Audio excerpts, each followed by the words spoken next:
Welcome inside the broadcast booth, everybody. I'm Joe Buck.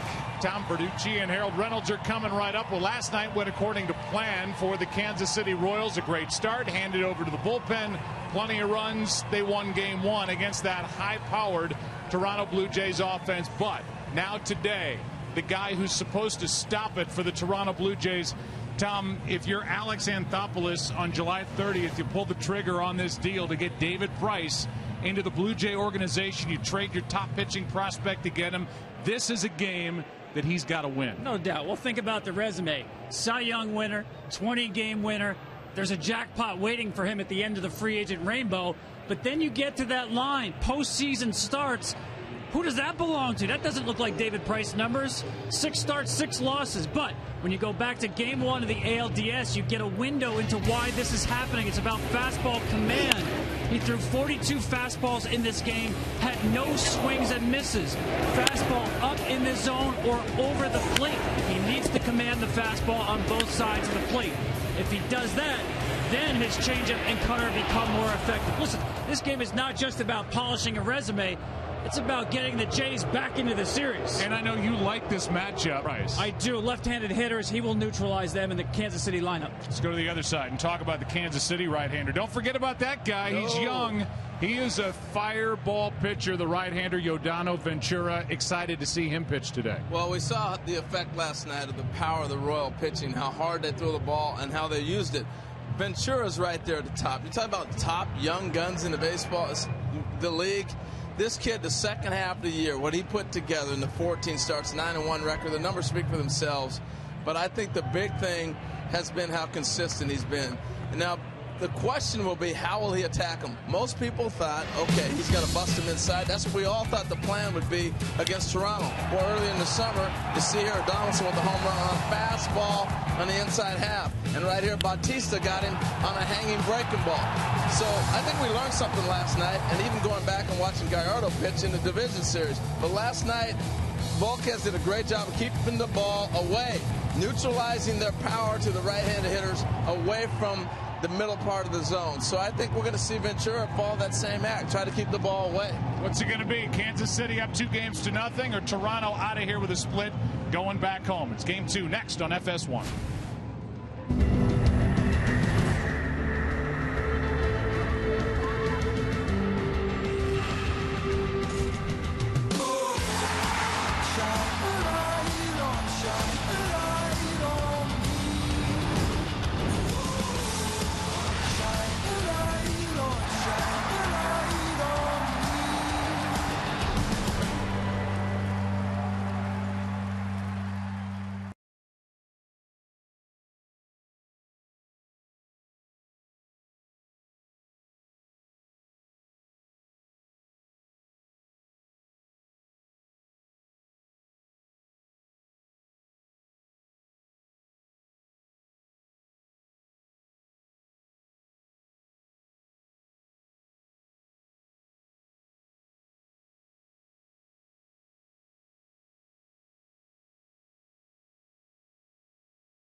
Kauffman Stadium. It's ALCS game number 2, and here comes the kid, Yordano Ventura. Just 24 years old from the Dominican Republic. 6-footer, 195. He's had an interesting year. He burst onto the scene last year, was so good in the postseason for Kansas City at such a young age. But he fired some teams up with some inside deliveries. He was sent to the minors, never actually left the building, came right back and was activated. And since he was quote-unquote recalled, Harold talked about it during the Open. 9-1 record, ERA just over 3. He made 2 starts, one of them rain-shortened in the division series against Houston. And on this sun-splashed day, Tom Verducci, where it may be hard to see here early, we'll see how Ventura matches up against David Price. Oh, listen, this kid's got electric stuff. Upper 90s on both the 2-seamer and the 4-seamer. But the equalizer is the curveball. That's his go-to pitch recently, last 2 months of the season, especially with 2 strikes. And you're absolutely right, Joe, about the shadows here. Dale Swain, the hitting coach for the Royals, said really the first 2 or 3 innings here might be very, very difficult for the hitters. No surprises in the lineup for John Gibbons, and that's a good thing because it means Edwin Encarnacion is okay to go. Ben Revere leads it off, then Josh Donaldson. Jose Bautista, the right fielder. There's Encarnacion, who has inflammation, a strain in that middle finger left hand. He had to leave the lineup last night. He's back today. Colabello is at first to Lewitzki. Blue Jays need to get their shortstop hitting. Russell Martin is back in there after Navarro got the start last night. Kevin Pillar in center. And Ryan Goins is the second baseman. Good with a glove. Finally got his first hit of the postseason here last night. So defensively behind Ventura. And right now it's Kane in center holding his glove up, trying to shield his eyes. High sky here today. Nothing will be taken for granted. Gordon, Kane, Rios in the outfield, Moustakas, Escobar, Zobrist, Hosmer, Salvador Perez, the 2-time Gold Glove Award winner behind the plate. Ventura on the mound, and an early shout out for and now from Ken Rosenthal. Joe, Edwin Encarnacion received a cortisone shot with a numbing agent after last night's game. If this was the regular season, he might not be playing today. This is not the regular season. He will back cleanup, the DH. Thank you, Ken. Off we go. Glad you're with us on FS1. Strike 1.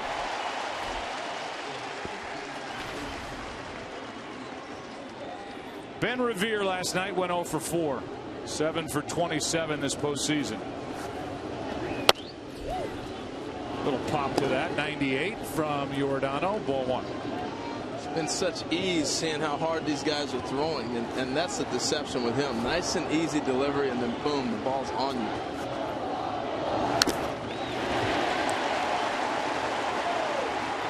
Revere looking back out toward Ventura after that foul tip, like he was having a tough time picking up the baseball. He's in the hole 1 and 2. Well, this is where you want to stay with fastball and the velocity, especially at Ventura. Takes a little longer to pick up the baseball, so don't even mess with a breaking ball.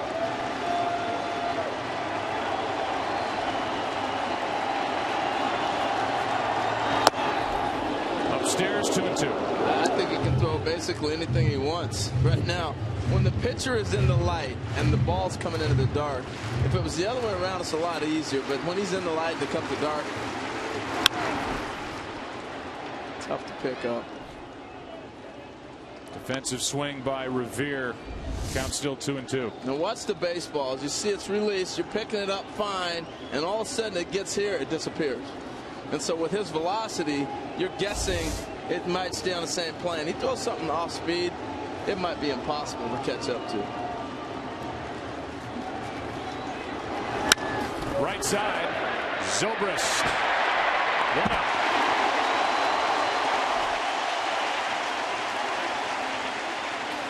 Home plate umpire was moving around back there after that ground ball out. Les Diaz, John Hirschbeck, the crew chief at first. He'll have game 3 behind the plate in Toronto. There's Hunter Wendelstedt at second. Dan Iasonia is at third.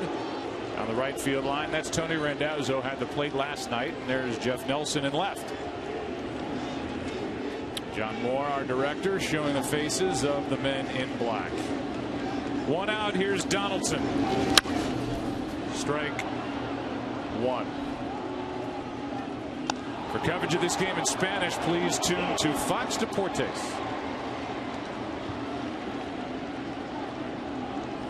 There's a guy who's been in the top 10 in the MVP voting the previous 2 years. Probably end up in the top spot this year. There's the old string pull, strike 2. No chance at hitting that ball. 98 at the knees. There's an 0-2. Come on, 2 down. 98 from Ventura. Well, he did 2 things right there. The second fastball was sinking, so almost impossible to hit. This one, he's coming, staying up on it, but it's away once again. And once you get that ball away from the hitters and come into the shadow, you even see Perez flinching when he's catching the ball. 9 pitches, 9 fastballs. I'm not sure the Jays saw any of them.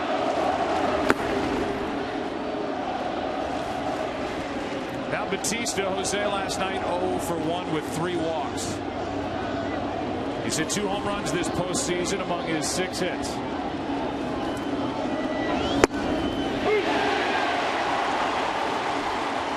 I guess Batista thought it was okay because he's been complaining on every strike, so I guess he saw the ball all right. Even he agreed.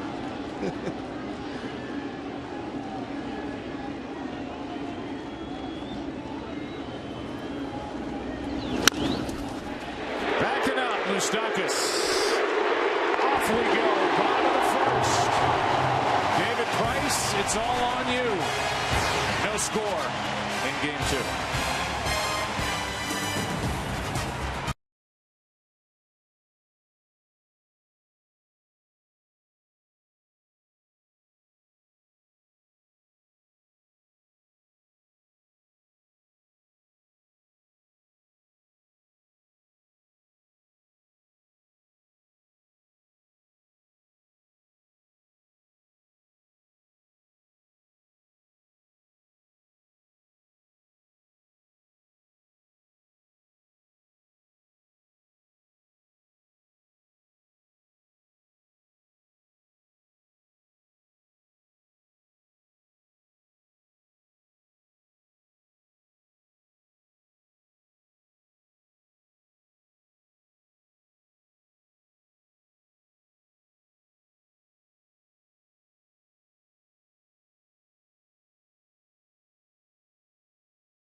Also known as Ned. Here's a lineup for Kansas City. I see why he went with Ned. Escobar, Zobrist, and Kane. Hosmer, Morales, Moustakas, Perez, Gordon, and Rios. Same group as game 1. Why not? Last night was a 5-0 win as the pitching was good enough to hold the top offense in baseball to a 3-hit shutout. Here's Alcides Escobar. Jumped on the first pitch last night and doubled. Why not? Base hit into right. could roll it up there on the first pitch and he'd swing. It's just amazing. His last 9 times up, he has seen 14 pitches. Swung at 11 of them. And that's out of the strike zone. He doesn't care. Even David Price had to smile at that. Like, are you kidding me? But David knows he's swinging first pitch there. He threw it up and away, thinking he's not going to catch up to this. He's going to take that. It's a ball.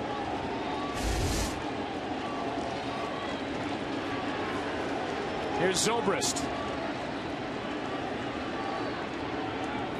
Got the sunglasses on. So he's got even more shade at home plate. Strike one. Trying to knock that glare down from the pitcher behind you and try to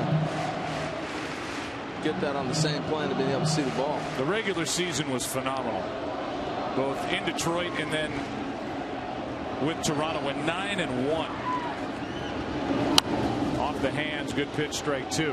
And I know we're going to get into this, and we'll get into it with Ken Rosenthal as we go through today as well. There have been good starts by David Price in the postseason and in important games. But for a guy that just got traded to be the stopper in a rotation, to be the guy, this is the one that gets circled. True. Agree with that. Left side. Donaldson gets one. And got them both. And Ryan Goins, a lot of folks say he should win a Gold Glove at second base. Now there's some steep competition there, but what a turn. Oh, and Zobrist isn't leaving. He thinks he was safe. What's the turn here now? Donaldson does a nice job getting rid of it, but this is all Goins on the arm. Let's take a look. He's safe. Yeah, he is. And if Ned Yost wants to challenge and he's being called over, he will. It shouldn't take that long, though. That's an easy call. This should take 20 seconds. Exactly. You walk over, yes, play ball. He's safe. And I know you see it all year long. This is where the delays just get to be too long. You can see it in 1 second. The guy's safe. And let's go. Tell you what, that was telling about David Price, though, because that ball was in on Zobrist. Continued to gun him. Here's the turn right here. Watch how quick he gets rid of this ball. Catch, boom. Great feed from Donaldson, too, right on the money. Well, Bowen's using the base to protect himself. It tells me, Joe, too, Zobrist's knee is healthy.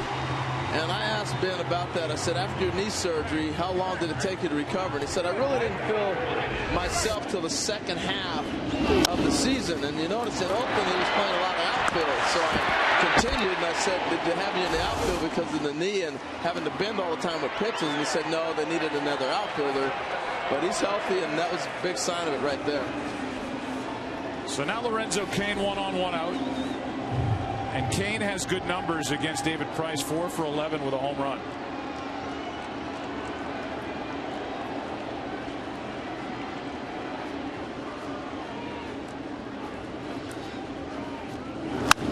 Got under it.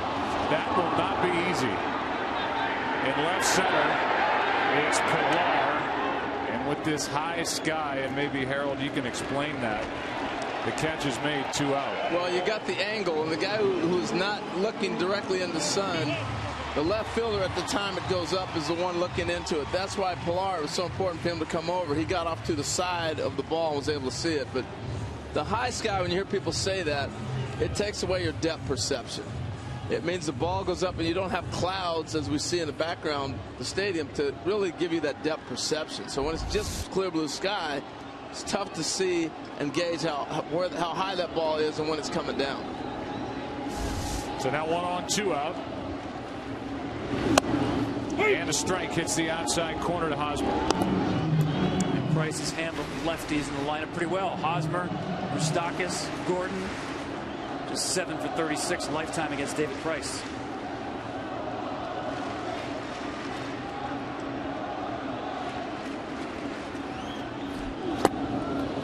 Good pitch, strike 2. That's the equalizer in the shadow. I know you would think that the fastball, but man, right here, Hosmer's thinking that's a ball in. Guess it's not. He's not going to throw many curveballs, a handful or two in the course of a game, but that's a great pitch, well located, fooling Eric Hosmer.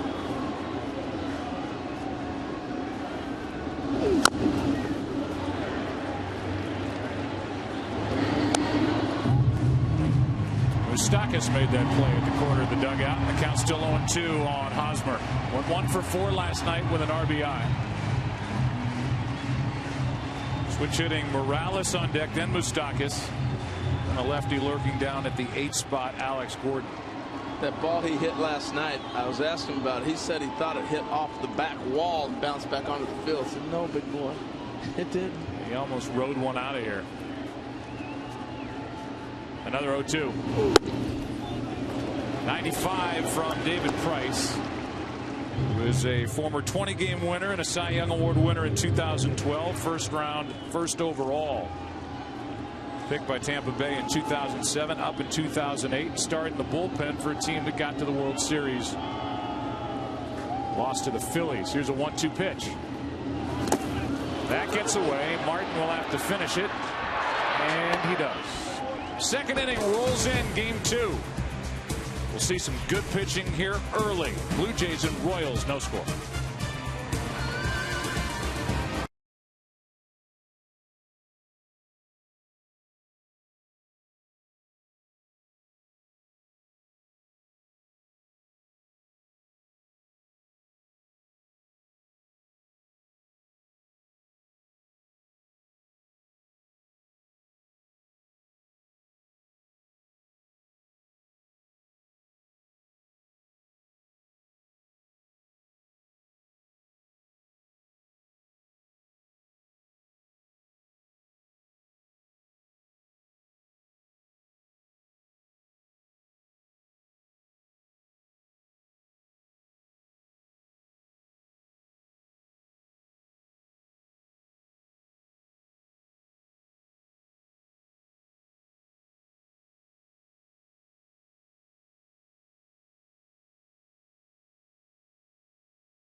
Make a plan to make it home. By Chevrolet, find new roads. And by T-Mobile, switch to the Un-carrier today. Today's aerial coverage brought to you by DirecTV, now part of the AT&T family. Weather is ideal here on the 17th of October on this Saturday. Glad you're with us on FS1. Blue Jays went in order in the first inning. Encarnacion, Colabello, and Tulowitzki. Here in the second, that's a base hit. Off the bat of Encarnacion, who had to leave last night with irritation in the middle finger left hand, and here he is up there hacking with a line drive to the left of Escobar. Well, it's almost like playing in cold weather. You get one good swing before that hand is going to hurt, or if a ball rings off your bat. He squared it up and got a knock. He came up last night in a big situation, and he was not available. I think that was a big difference in the game last night. He's a game changer. Had to pinch hit with Smoke. That was with a couple on. And one out in the 8th inning when it looked like Ryan Madsen was on the ropes a little. Here's one into center. That's going to drop for a base hit off the bat of Colabello, and all of a sudden it's 2 on, nobody out for the Blue Jays in the second. And Mr. Ventura might start mixing in some breaking balls here. Colabello, notorious first ball fastball hitter, hit over 500 this year. First ball hitting, 4-seam fastball. Gotta know it's coming by now. And he does. You see how that ball stayed on the same plane the whole way. In the dark, you're almost saying, all right, I see where he's releasing it at. Here it comes. And in the dark, I mean, when it comes through the shadow. That's why you can hit a fastball. If you mix in a breaking pitch, you saw David Price go to it with Hosmer. Tough to pick up when it changes planes on you, when it's changing the background on the way in. Well, here's a guy the Blue Jays have got to get going. He gives this lineup so much depth when he's right. He's got a crack in his left shoulder from a late season injury after being picked up by Toronto. He came back the last weekend of the regular season, but the numbers this postseason not good. The exception of that big home run in Game 3 in the division series in Arlington.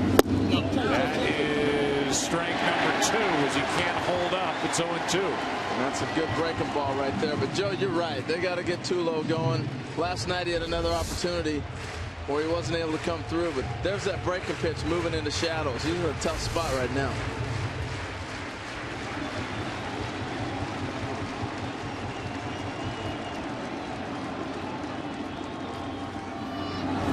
He went around and on 3 pitches strikes out, 1 away.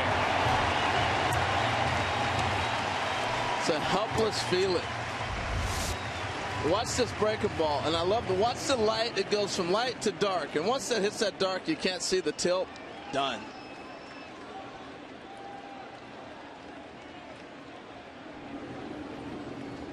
So he doesn't get a hit, does not advance the runners, is now 2 for 26 in the postseason, and Russell Martin, who had a nice year producing runs and is back at catcher today after Navarro caught Game 1, is up with 2 on, 1 out.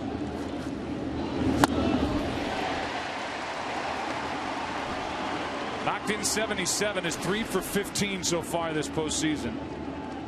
Hit 240 in his first year in Toronto.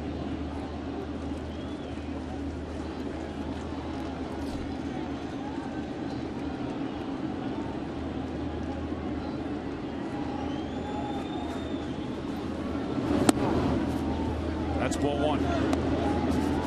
That's where Ventura wants to put that breaking ball, especially with 2 strikes. His go-to spot, same spot for right-handers and left-handers. Glove side down, out of the strike zone.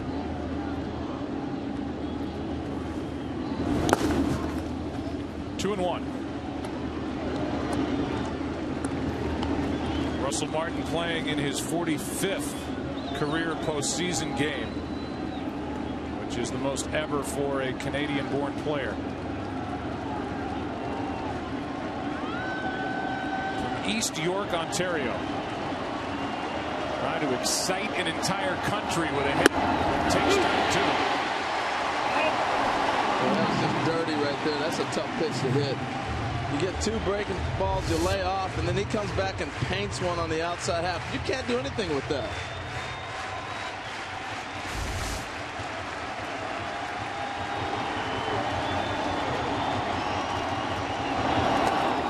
Full count, good block by Perez. That's the pitch, the 2-strike curveball.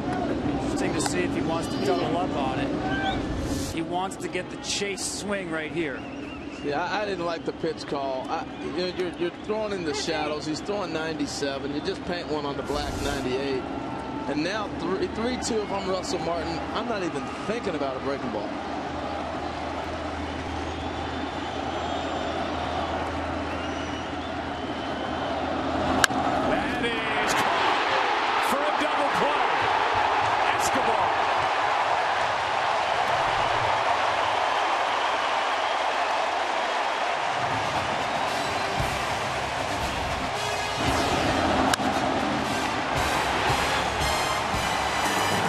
This Kansas City team can get you in a lot of ways. On the mound and in the field, Escobar with a diving catch to win the inning.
The DH Kendrys Morales will lead it off.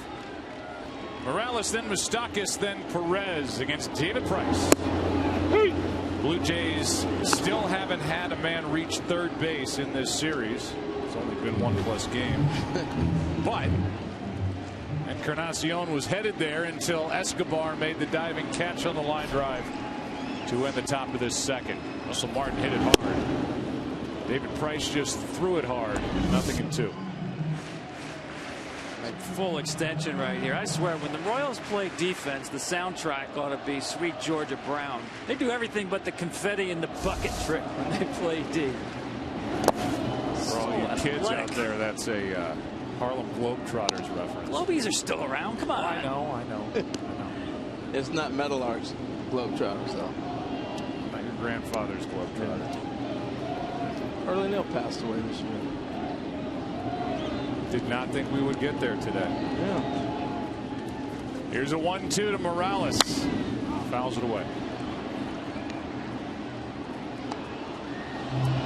You know, think about Escobar and his athleticism. I was talking to him today about him playing in Milwaukee. They had him in the outfield. He said in the minor leagues he was a catcher. Plays everywhere. So then they had him at second. And they finally put me at short.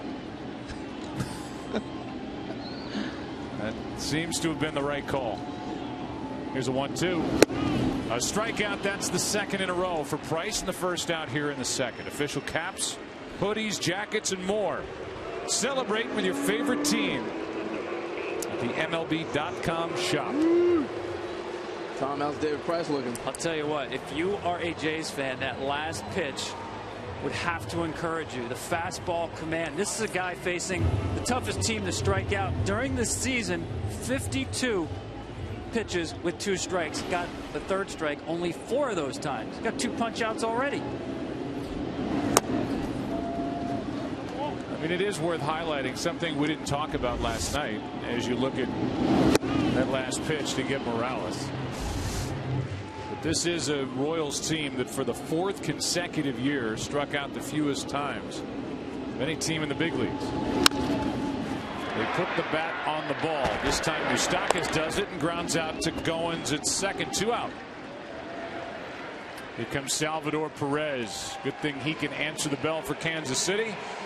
Aaron, he was hit last night.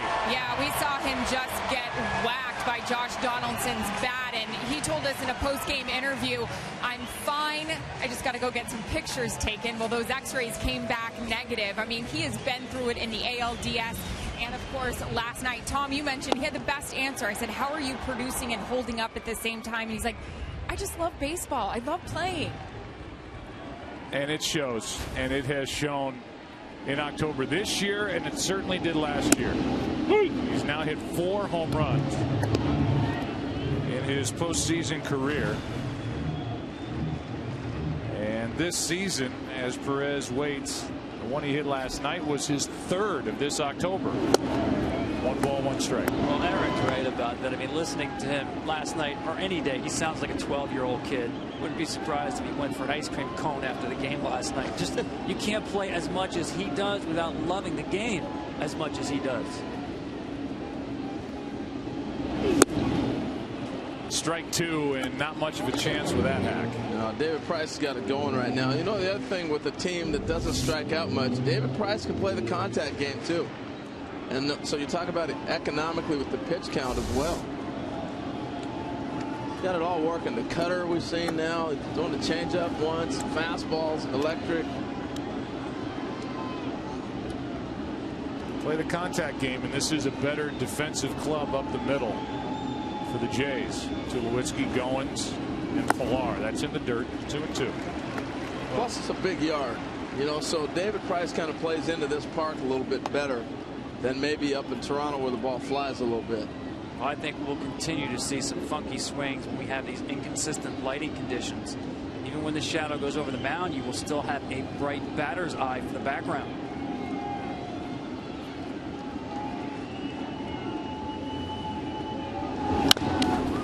Left side, Tulowitzki has time. Inning over.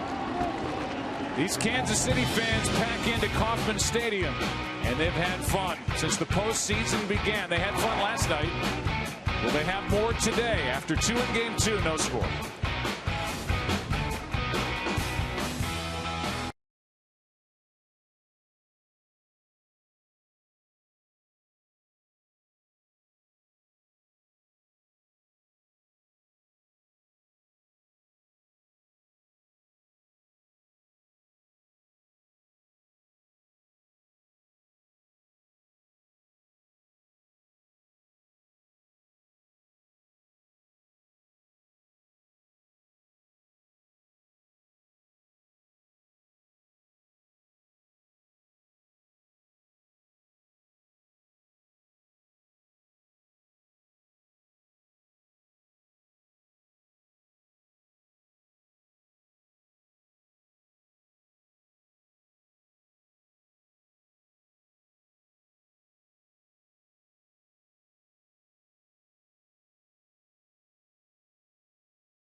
questions today. Sponsored by Maytag, the Royals pitchers have a streak of 18 scoreless innings. What's the longest streak in a single postseason?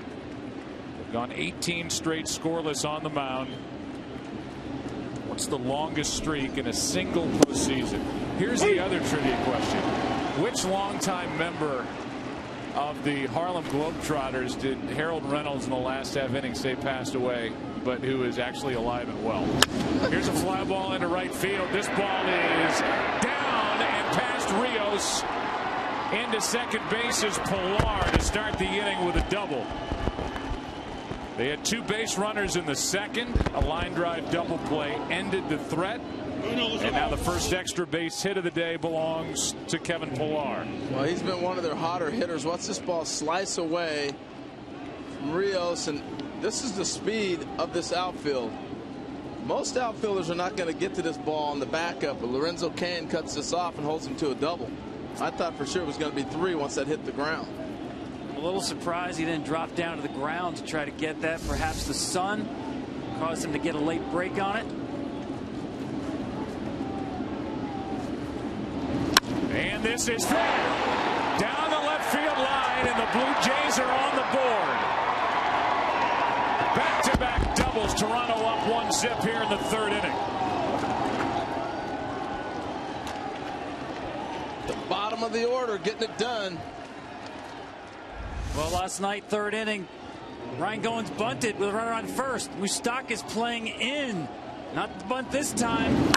First pitch fastball. See it right by him. That's the advantage of playing that game where you can control the bat. You draw him in and hit it by him. So Goins, who went hitless in the division series, went 0 for 17, had a hit last night and has the first RBI of this ALCS. Now Revere tries to bunt his way on, and he bunts it foul, strike 1. Well, Revere tries to bunt for a hit there, but now if he wants to move him over, this guy's one of the best bunters I've ever seen. I'm talking about Rod Carew, talking about some of the greatest bunters ever. This guy's got such a touch. It's amazing how he can handle the bat. He's got great speed. He's number 3 in baseball in stolen bases since 2011. They're still pinched in. That is taken for ball 1. Go ahead and clean up the mess in aisle 6 that you threw out there last time. Well, I said Curly Neal, but it was actually Marcus Haynes. So my facts were wrong. I was just picturing the dribbler. I knew he'd passed away. Okay. So Curly, I know you're a big baseball fan. It's either the greatest miracle ever or you're watching the game. So thank you. Appreciate that. Here comes a 1-1 Revere. That will stay foul. Now the count 1-2. And I guess when you say he's trying to bunt his way on, right now he's bunting in the mode of just a straight sacrifice to move the runner over. I'd give him the bunt again. He's that good. And if you want to move him up, I like the idea of him bunting here. I know he might put the ball in play, but it's going to be tough to pull the ball on Ventura as hard as he's throwing and being able to pick it up. And if Ventura's smart, they'll pound him something away. Bunt again.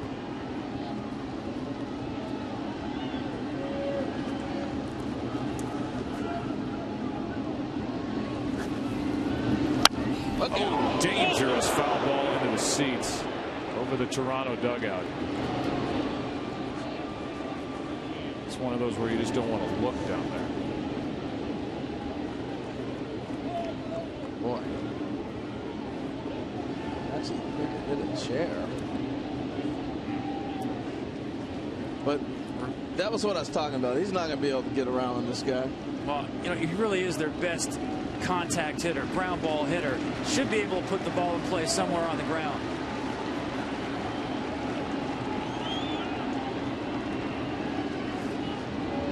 A run home, a runner at second, nobody out. Strike 3 call, 1 away.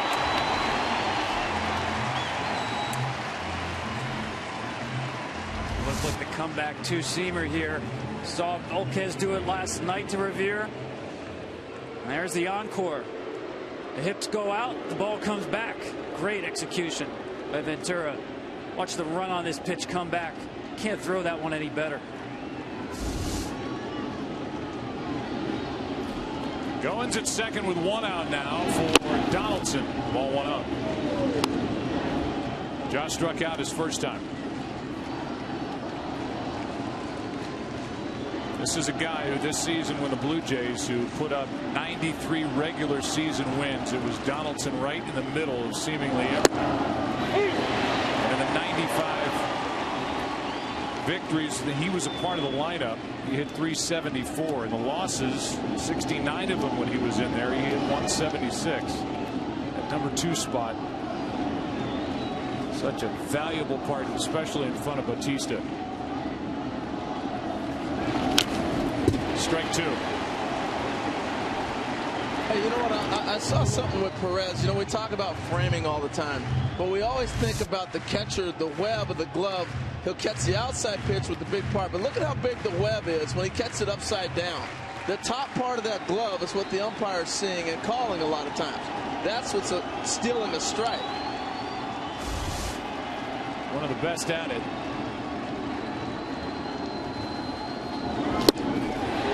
Two and two.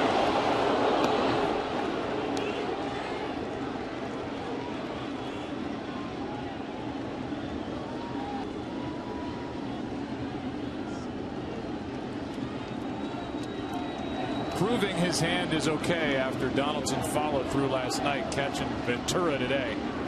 With the heat he's bringing, here comes a 2-2.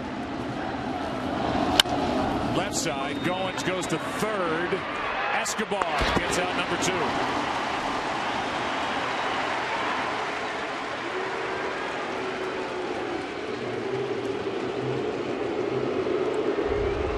Tell you, when you're in a shootout like we're going to see today, low scoring, that's why that Ben Revere at bat was so important.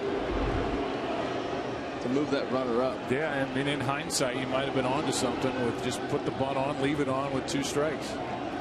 True. Bautista did have a home run August 1st off of Ventura. First pitch curveball.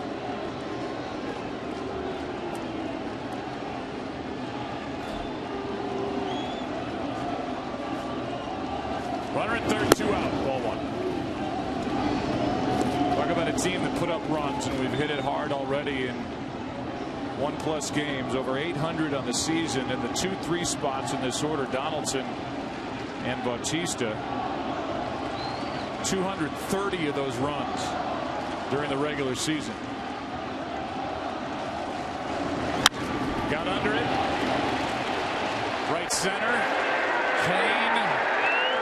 Inning over. Blue Jays are on the board. Back-to-back doubles to start the inning. Pilar driven in by Goins. David Price has a 1-0 lead.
Dodgers had a streak of 18 scoreless innings. What's the longest in a single postseason? The 66 Orioles with 33.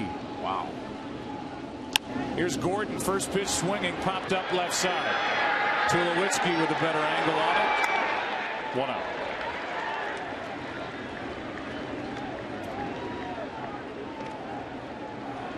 That was a World Series, and the Dodgers scored on a home run by Jim Lefevre. The bases loaded walk by Jim Gilliam in the first 3 innings of Game 1, and that was it. The Orioles shut him out for the last 33 innings of the series, led by Mo Drabowski, Jim Palmer, Wally Bunker, and Dave McNally. Wow, I wouldn't have thought that was the guys that were throwing. I thought it was Cuellar would be in there. And Jim Palmer looked exactly the same. Yes. Hasn't changed a bit. Here is Rios, takes a strike. And he can tell you every pitch he threw, not only in that series, but in his whole entire life. There was a 20-year-old Jim Palmer, bested 30-year-old Sandy Koufax in Game 2. Hard hit right at Tulowitzki. 2 quick outs. And the batter will be Alcides Escobar. How about that? Jim Palmer and Sandy Koufax. You knew one of them was going to be a Hall of Famer. But eventually, at that point, you knew Jim Palmer eventually would be as well. But at that point, 20 years old. That, by the way, that Game 2 start for Sandy Koufax in '66 was the last game Sandy ever pitched, following a career-high 27 wins. 2 out. Escobar takes a strike, and I would say the early returns on David Price are very good. Very good fastball command. Don't forget that first game in the ALDS, he was pitching with 11 days of rest.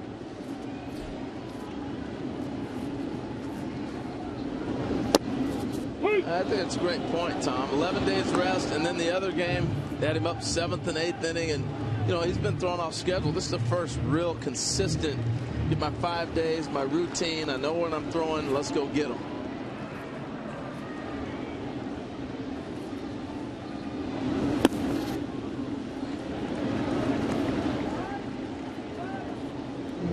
Escobar has the only hit for Kansas City. It came on the first pitch. No surprise. Leading off in the first inning, and he singled into right. It's groundbreaking, too. Look at all the pitches he's seeing. Usually that's not good for him. It's going to be on 1 and 2. Just a weak comebacker. A quiet inning for Kansas City against David Price, and after 3 in Game 2, Blue Jays up 1-0.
It's Chevy Truck Month. Time to make a strong decision like choosing a 2015 Silverado today. Chevrolet is proud to be the official vehicle of Major League Baseball. For my money, this is the best sports complex in the United States.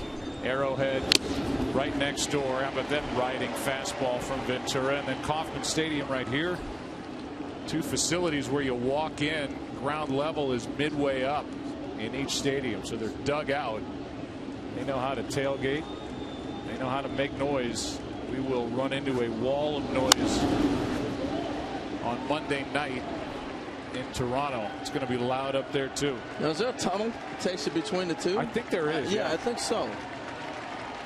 Beautiful. Both still look like they were built last year. Chiefs got to figure it out under Andy Reid. It's been a slow start. Here's the 0-2. Encarnacion singled his first time, then was doubled off second on a line drive. Hit by Russell Martin. 2 on 1 out. That came in the second. All very good swings so far by Encarnacion. Bottom hand staying on the bat. You guys see where his overs is? And strike 3. Here's Ned Yost, manager of the Royals, talking about his young right-hander. He looks good today. He has, boy, that's for sure. You know, when he's really going good, he's popping that fastball for strikes, but he's also mixing in a consistent curveball. And, you know, his curveball is really good right now. It can get a little more consistent in the strike zone, but the changeup's working, the fastball's jumping. What are your hitters saying about how hard it is to see out there? It's hard to see right now. The 3 o'clock games here late in the season are tough. That the back wall kind of has a glare to it, and it's tough to see, but it's tough for both teams. Yeah, and finally it looks like you have your hands full with David Price. We do, but you know, our guys keep battling, and they'll find a way to, you know, get a pitch and put it in the outfield and score some runs. As always, thanks for the time. You got it. Thank you. All right. Ned Yost in his 6th season, 5th full. He delivered the first division title with the Kansas City Royals since they won it all back in 1985. Came back from down 3-1 against Toronto in the ALCS. That was the first year best of 7, and came back from down 3-1 to St. Louis in the World Series.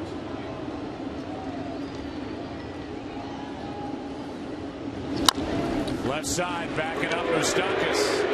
Long throw, 2 out. Here comes Tulo. Well, after family, there's nothing a player holds dearest than his glove.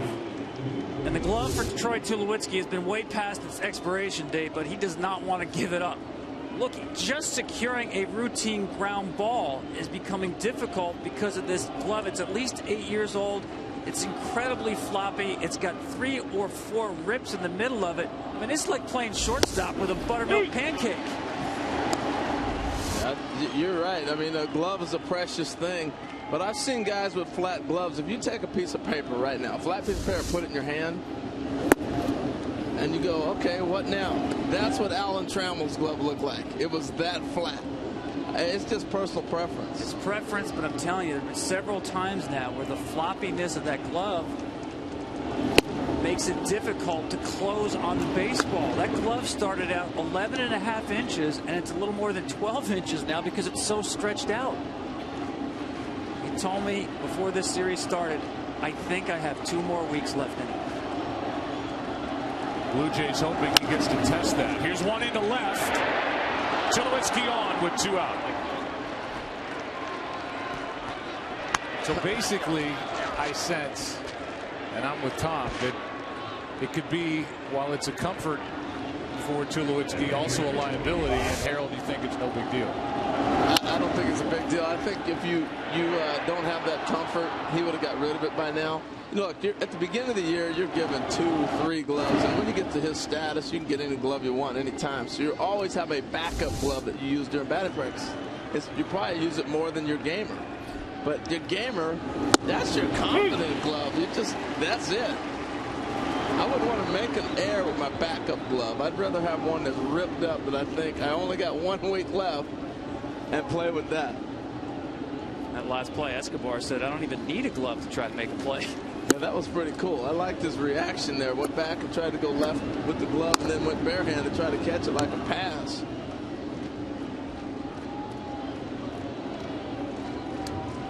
It's got protection on that finger that comes out of the glove. It's like a sheath on that index finger on his left hand. Here's a 1-1. You want to talk about the relationship of a glove and an infielder? I remember in minor league ball when we finally started flying and we get to AAA, everybody would carry their glove on. You can lose my clothes. You can't lose my glove. Troy's old manager in Colorado, Walt Weiss, had a glove that was so old and ugly and smelly, they used to call it the creature. Russell Martin waits for 2-1. Hard hit at Moustakas. Inning over. Blue Jays now have stranded 3. Bottom of the 4th inning rolls in. Big bats coming up for the Royals. Down 1.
And Dave Keckner, they have their big slick event and a great wiffle ball game on that field right next to Kauffman Stadium. You can share your play ball moments on Twitter and Instagram using hashtag #playball for a chance to have them appear on MLB's social channel.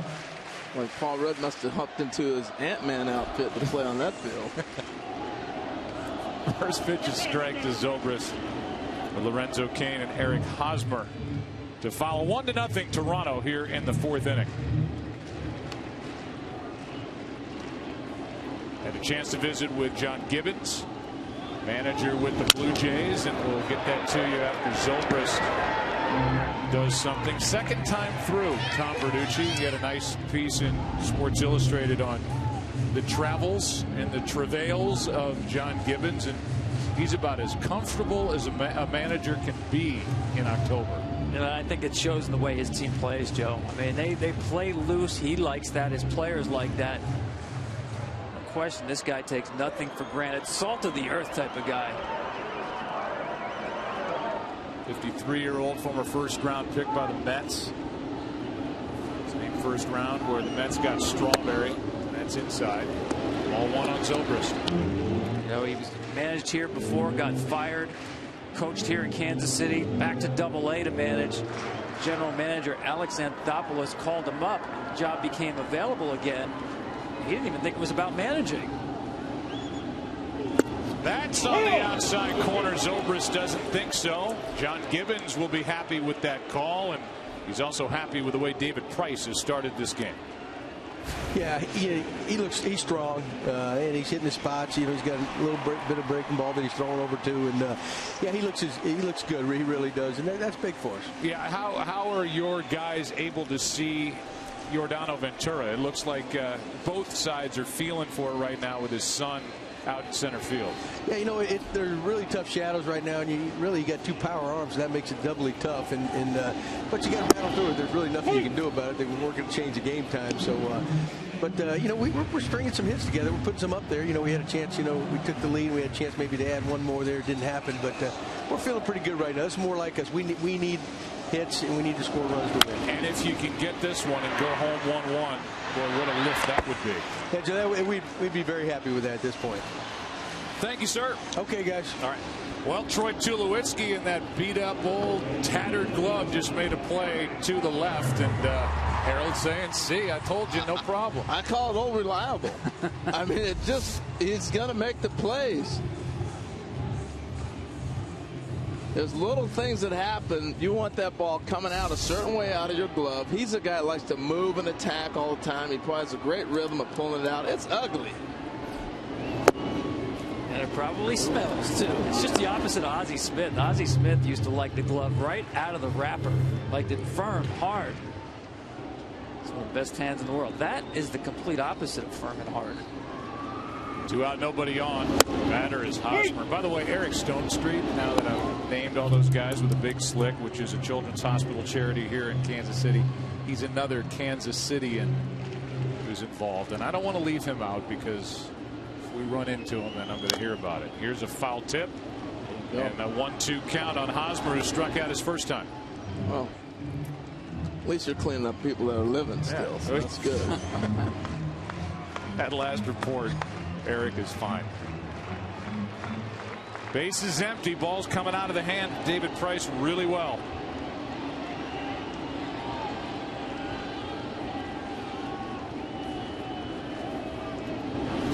A strikeout. That's his 4th of the day. And David Price is making the most so far out of a 1-run lead. It's game 2. ALCS FS1. KC up 1-0, trailing here today. 1-2.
Insurance, official sponsor of Major League Baseball. By AT&T, mobilizing your world. And by the Quesarito and Volcano Quesarito. Big boxes, grab them at Taco Bell. Good pitching, 5th inning, 1-0. Toronto on top. First up is Pilar. He doubled to start the 3rd inning and then scored on a follow-up double by Ryan Goins. And that's it. By the way, on the other side, David Price has 39 pitches through 4 innings. That is making the most. As you see, by comparison, this next pitch by Ventura will be number 57. David Price is putting hitters away. He had trouble doing that against Kansas City in the regular season. The 1-1. I think also what we're seeing is the experience of David Price. He understands he's got an advantage with the shadows against a team that's going to put the ball in play. So use it to your advantage. Go ahead and put the ball in play. You're keeping me in the game. Popped up right side, playable. Hosmer 1 up. You know, we've been seeing so much firepower. It's amazing what the Royals pitchers have been able to do. Ventura today, coming into this inning, he had 37 fastballs, all over 95. Look what happened yesterday in game 1. Volquez threw 55 pitches over 95. Madsen 10. Herrera 7 of 7 that he threw. Hoshaver threw 1. I mean, this is incredible. 78% of the pitches are 95 miles an hour or better. Here's Goins, who put one between Moustakas and the bag. His first time up for an RBI double.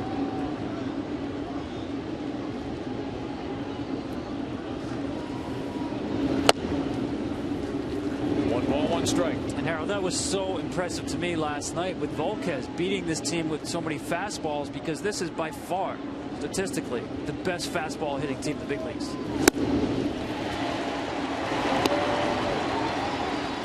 They got a lot of guys that can turn it around, no doubt. Good look at Dave Ireland right there. Talking with him, well, I still think the best move last night was his decision to go out and have a conversation with his pitcher. That's strikeout number 5 and 2 out here in the 5th for Ventura. A little Michael Jackson slide after that one. He's starting to feel pretty good about himself. A full weekend of great postseason action continues tonight and tomorrow. Then on Monday, it's game 3 of the ALCS between these two teams as we go to Toronto. Coverage beginning at 7 Eastern right here on FS1. How are you seeing the Mets and the Cubs NLCS shaking out? Future is now. So many great young players have arrived quickly. I think if it gets to game 7, you have to like the New York Mets at home with DeGrom lined up. Tonight, John Lester, Matt Harvey. Count 2-0 on Revere. I think Harvey's the wild card. He's usually your #1 starter. Is going to be that guy that throws 2 and maybe in 3 games. And if it goes the distance, it's going to come down, what can Matt Harvey bring for you? All the conversation of pitch counts, and he is coming off of Tommy John surgery. How strong will he be? But that stress will be the difference for me. The 2-1 in the air to left, and making the catch down on a knee is Gordon.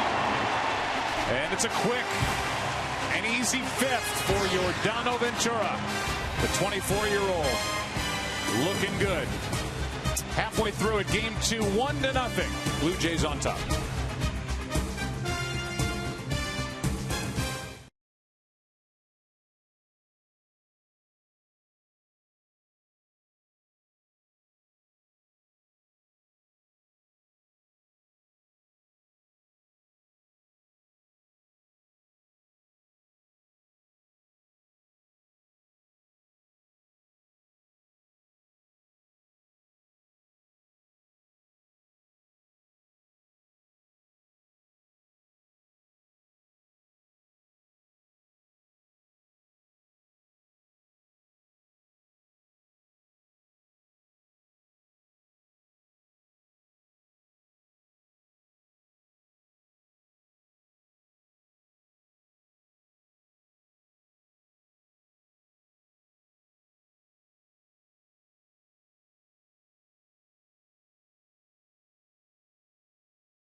Price just missed up and away ball one as we begin the bottom of the fifth. Here's Kendrys Morales. He'll be followed by Moustakas and Salvador Perez. 1-0 Toronto on top in game two. Big swing, strike one. Follow every pitch of the postseason with MLB.com at Bat, the #1 app for live baseball. Stay connected with highlights, replay reviews, scores, pitch tracking, live radio broadcasts, and more. Download the At Bat app. Here's a 1-1. 2 balls and a strike.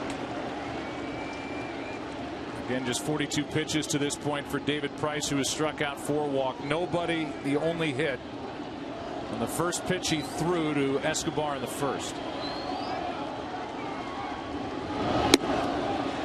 3-1. Royals will tell you Kendrys Morales is the smartest hitter, certainly the most studious hitter that they have. Last night, Marco Estrada made them look bad 2 times. Third time up, got a first pitch ripped to right field. Spent a lot of time studying video. Maybe he knows what's headed his way on 3-1. He went for the pump, too. He swung like he expected that one. Missed it. Sure did. You go to the batting cage here behind the dugout. It looks like a high-tech startup firm with all the computer monitors right by the cage, and that's where you will find Morales. Just spoiled it. You know, I talked to Kenji before the game. You were talking last night, Joe, about his injury with the celebration in Anaheim, and he broke his ankle. He said it took 2 years for it to recover. And he said, I'm finally feeling like I can move around and actually be able to play in the field defensively. It's taken that long. That's been 5 years. Yeah, it was back in 2010, celebrating a walk-off grand slam with the Angels. Hello, Donaldson. How is your left hand feeling? That was Tulowitzki's glove. That might have been the death knell. Might have done it. This ball is scorched. Oh boy, JD. Wow. Can't hit it any harder. 1 out.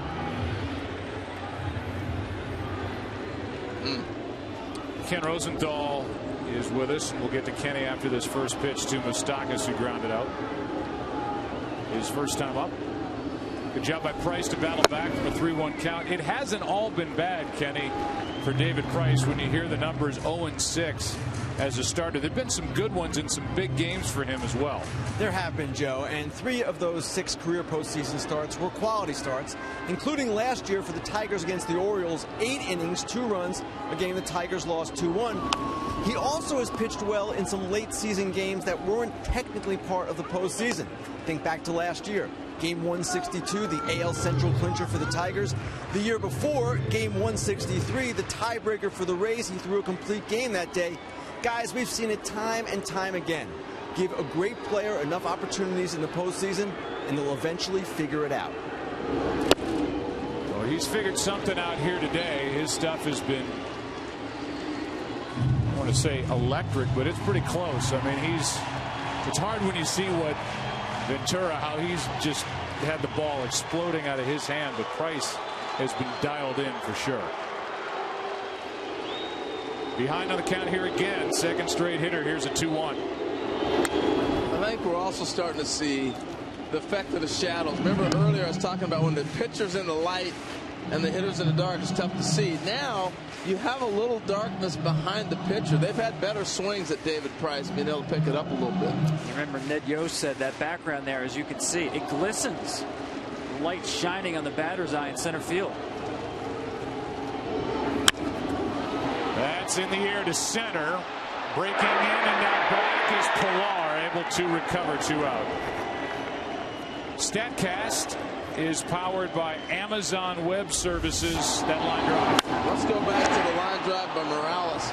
This ball was torched, right? Well, we always talk about how fast it comes off the bat on a home run. How about that? 110 miles an hour. So the other night we saw the home run with Perez. That was 109. So imagine if he gets that ball in the air, where that's going to land.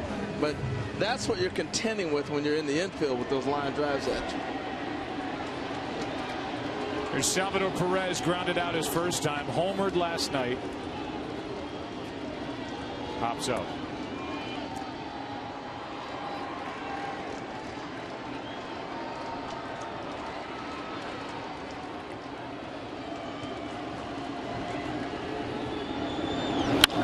Left side of the hole, Tulowitzki knocks it down, has time, gets his man. 5 shutout innings put up by David Price.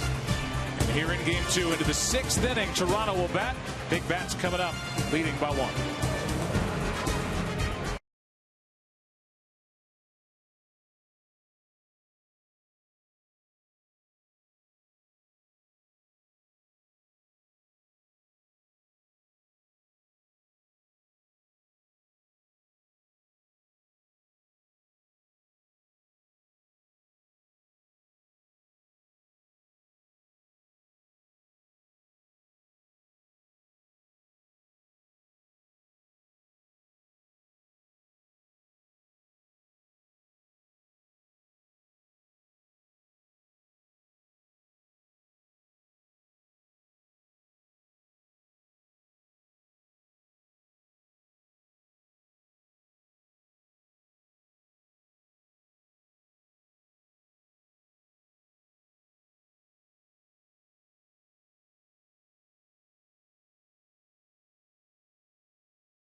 It's a Pac-12 showdown tonight as Anu Solomon and the Arizona Wildcats are in Boulder to take on the Colorado Buffaloes. It all starts at 9 Eastern right here on FS1 and streaming live on Fox Sports Go. Big bats now for Toronto, up 1-0. Donaldson, Batista, Encarnacion, strike 1 at 97. Quick pitch to him right there. That's what the argument's about. He didn't go through the full windup. He gave him a little quick pitch.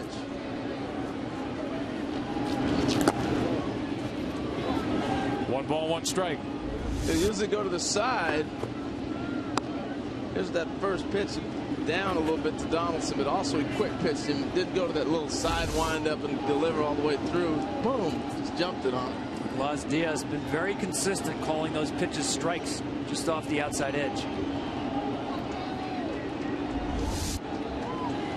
See that motion right there? That was the little quick pitch on everybody real quick. They've done that a couple times, Donaldson, in the postseason here. We saw it happen with Texas as well.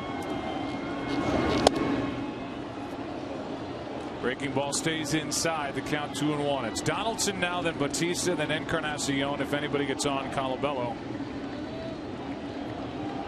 Blue Jays clinging to that 1-0 lead. Back toward the Royals dugout. And it hits a wire. Dead ball. Even though Perez caught it, it's a dead ball. And Perez just shows you how great of an athlete, the hand-eye to catch it with his bare hand. Not only that, Joe, but going back to the screen, he took his eye off the baseball a couple of times to make sure he had room and get all the way to the wall. But you're right, that's a dead ball. That's a thrown ball from the outfield or any ball in play. It's a live ball, but a batted ball hitting that wire, that is dead as soon as it hits it. Now, if you're playing in a dome, there's a good chance that ball would be live. But here's the athleticism you're talking about, Joe. It hits, get back, catch it, hand-eye coordination. Laz Diaz right on it. Now, umpires go over the ground rules every stadium they go to. So as soon as this ball hit, he knew immediately what the rule was. It's a great play. I mean, what are the odds? That doesn't hit the wire. He does catch that ball. A thin wire now, and Donaldson gets another swing. This is Donaldson's year. 2-2. Now he's going to test the left side. Escobar. Safe. Did you think he wasn't going to get a hit? I mean, come on. You can't have a ball hit a wire when you're going to be out in a stadium that has no wires anywhere in sight and not get a base hit. It's his year.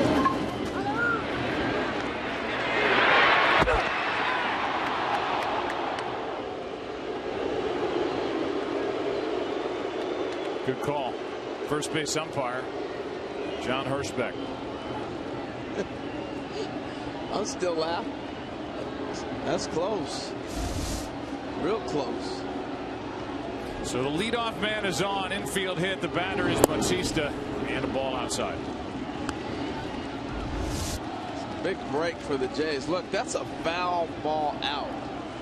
It may have been challengeable.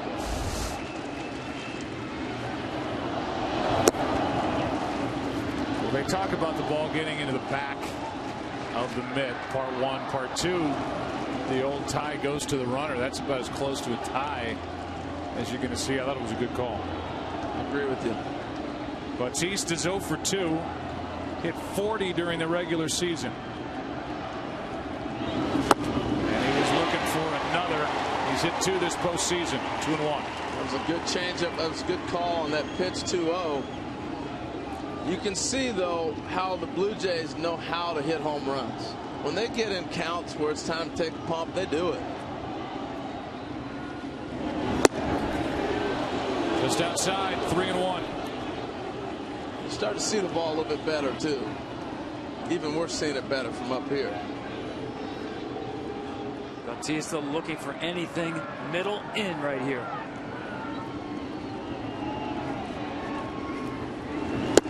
Outside, 2 on, nobody out. And that's the first walk issued by either pitcher. So that's a couple nights in a row now. They've had situations with 2 on, no out, and they haven't been able to do anything with it.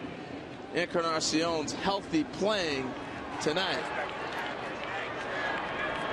See if he can cash in. He was part of it back in the second. He led off with a hit. Colabello with a base hit. Then a strikeout of Tulowitzki and a line drive double play hit into by Russell Martin. Now it's 2 on, nobody out. For the DH, the cleanup man, Encarnacion.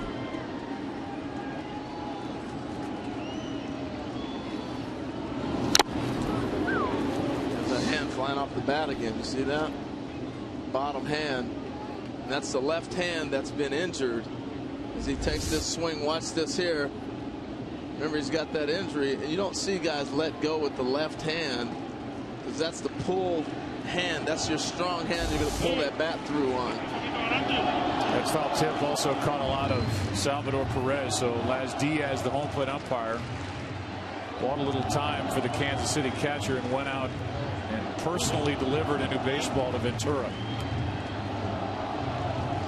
Great working relationship.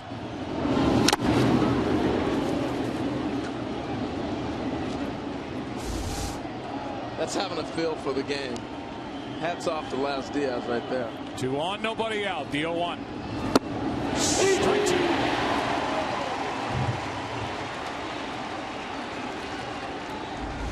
This is a cutter right here from Ventura, perfectly placed. We talked about getting those calls on the outside edge from Laz Diaz.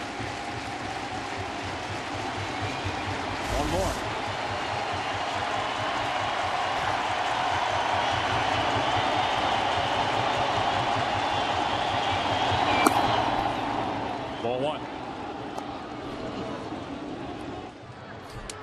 Well, this is the tough part of managing. The 5th and 6th innings. Because everything else is basically scripted, particularly for the Royals. Ned knows where he wants to go if you get to that 7th, 8th, and 9th.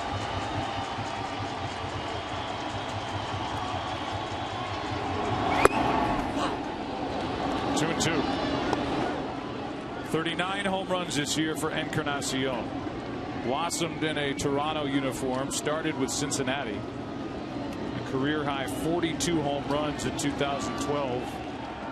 Then 36, 34 this year, 39.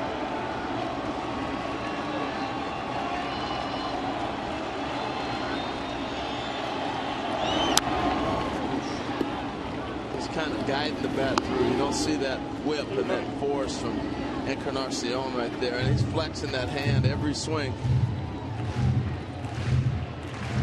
That may not be a pretty swing. That's an effective one. Back to the cutter there, and a nice emergency hack to get himself another pitch.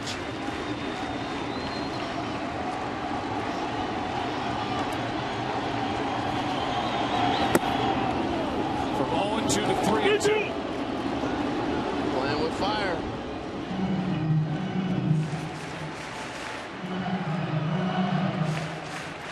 Koshaver is up for the Royals in their pen. Right now it's Ventura's 3-2. Left side. Under the glove of Escobar, and they're going to bring the runner Donaldson to the plate. The throw home too late, 2-0 Toronto. You can't continue to go down in the count and give these guys hitters counts. They're going to capitalize on you. Well, Encarnacion able to answer the call today after leaving last night with a middle finger issue on his left hand, and he has 2 hits. Well, a real good hitter wins the battle here. Ventura going to stay hard throughout this at bat with fastballs and cutters. The 2-strike curveball has disappeared in this game. So Encarnacion seeing speed. There's a changeup right there. Right back with a cutter again, away, not far away enough. And because it's such a big field, you need to respect the power of Encarnacion. That's an easy score from Donaldson, even with nobody out. The other thing I think about too is Tommy talked about Del Swaim, hitting coach for the Royals, said the first 2 or 3 innings are going to be very difficult for the hitters because of the shadows. Now you're getting a chance to really see the pitches coming in. Well, now 2 on, still nobody out for Colabello.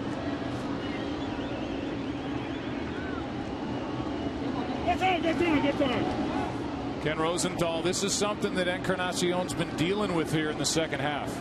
He has been, Joe, since late July, and yet even though the injury has forced him to sit out 3 different times, miss a total of 8 games, he had his highest monthly OPS of the season in August and his second highest in September, October. So when he is able to actually play, he hits. Strike 1 on Colabello, who's 1 for 2. Third base coach is Luis Rivera. As you said, Tom, he was on top of it, sending Donaldson, who despite all the power can really run, as he proved with the infield hit to start this inning. And he scored easily on Alex Gordon and left. The 0-1. Think about how this inning started, Joe. A foul ball to Donaldson that hit a wire. He's out. That ball's going to be caught. And then he beats it out with a ground ball base hit. Like a high changeup right there. Stayed soft on Colabello the first 2 pitches. It was the infield hit, then a walk to Bautista, then the 3-2 pitch that was grounded through the left side by Encarnacion to double the lead. Still nobody out. Just haven't seen a lot of those curveballs down, chase curveballs.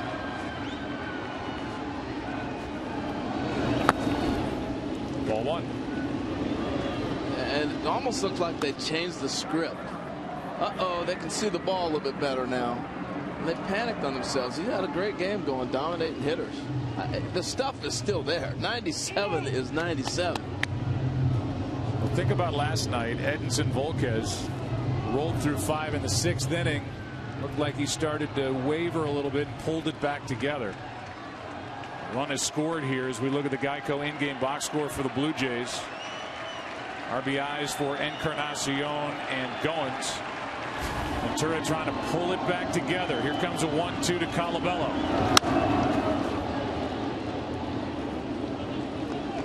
I think you start to look for a way to get him an out. I would not be surprised to see a pickoff play at second base here, as much as Bautista's trying to jump around and move around out there, whether it comes from Perez or the pitcher. You're looking for ways to get an out, maybe pick up your pitcher a little bit. And that curveball was not the put away curveball. That one hung.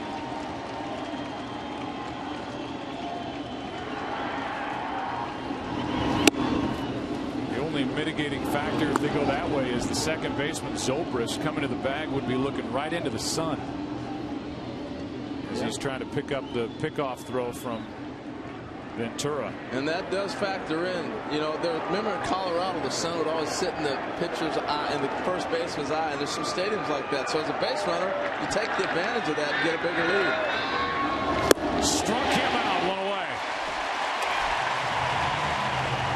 Strikeout number 6.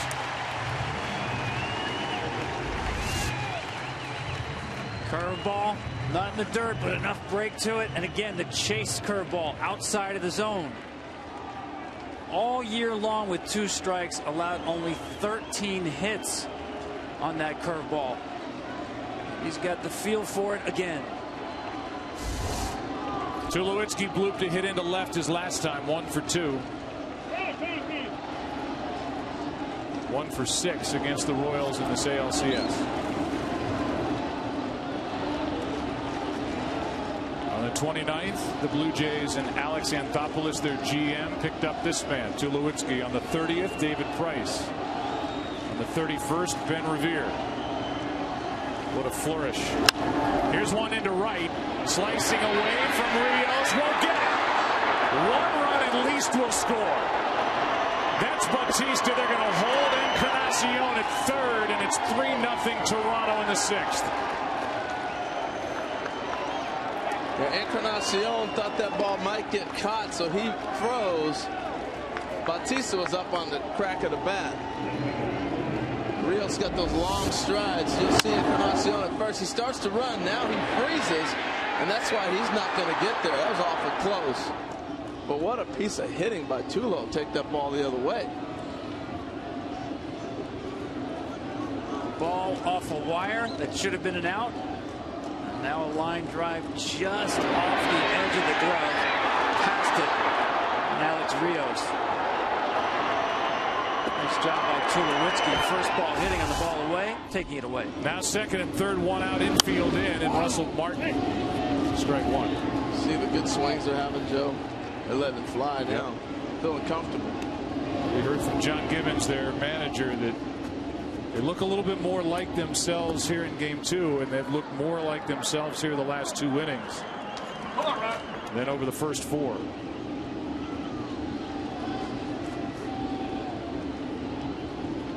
Infield in.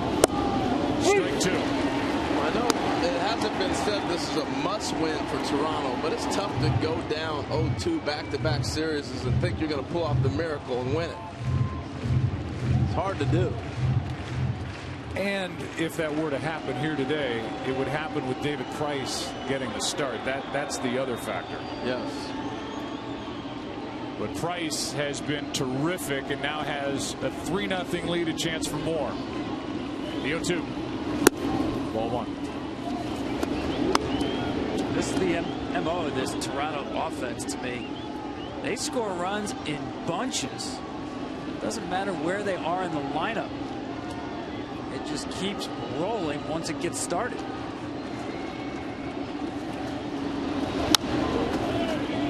That's what makes them so tough. I mean, you look at Tulowitzki's pickup, you wonder what did that do in Revere.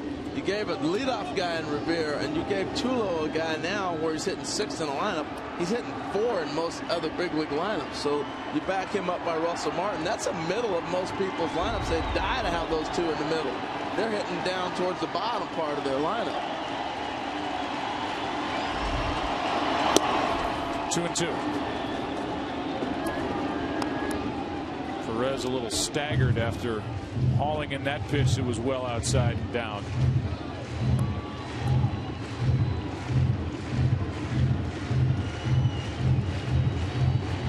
Bad break for Kansas City and a ball off a wire to start this inning that allowed Donaldson another chance. The infield hit, 2 runs on the board. Second and third, 1 out, and a full count. Good at bat from Russell Martin. He's seen a lot of pitches now. Body language is like there's been a pitching change on the part of Yordano Ventura. He kicking at that little pad behind the rubber, and he is frustrated. And we're used to seeing him as a high energy guy, emotional guy. I haven't seen a lot of that.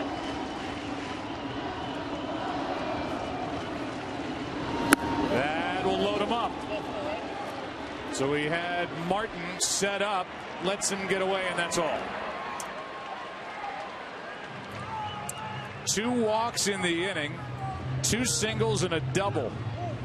2 runs home, a 3-0 Toronto lead. The bases loaded, only 1 out. And Pilar coming up. A ball off a wire. You give a team like the Toronto Blue Jays a little bit of an opening, they will kick it in, and they lead 3-0 in the 6th.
Arizona Cardinals quarterback Carson Palmer.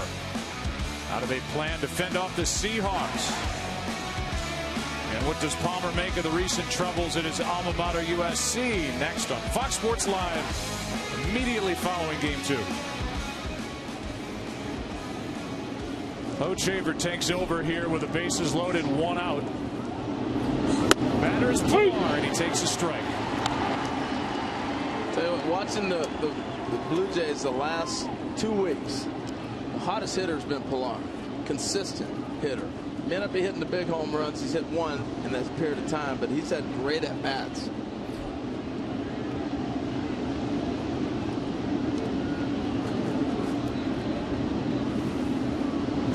You talk about consistent. Pilar hit 278 for the year. He hit 278 against left-handers, hit 278 against right-handers. He hit 278 before the All-Star break.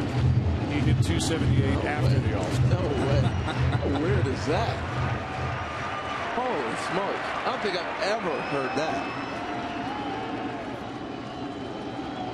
Bases loaded, 1 out. Hochevar in a spot to keep his team in the game here. Pilar and a spot to bust it open. Popped up. Infield fly rule in effect. 2 out. A big out for Kansas City. Huge out. They had a chance to blow this inning open. The numbers for Giordano. 97 pitches, and that's where he hovered with his fastball. 5 1/3, 3 runs, 8 hits, 6 strikeouts, 2 walks, responsible for all 3 on.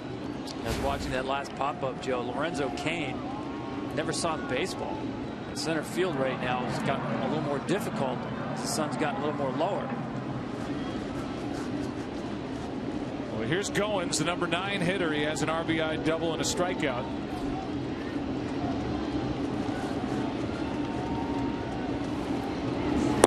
Strike 1.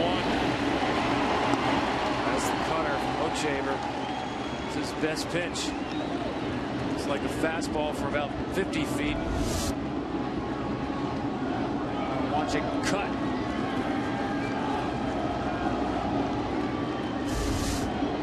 Former first overall pick, Hochevar, in 2006. Brings it right side. Hosmer. What a job by the right-hander, Hochevar. He keeps Kansas City in the game. And we go to the bottom of the 6th inning with Gordon, Rios, and Escobar coming up. Now it's 3-0 Toronto.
Missouri, today's aerial coverage brought to you by DirecTV, now part of the AT&T family.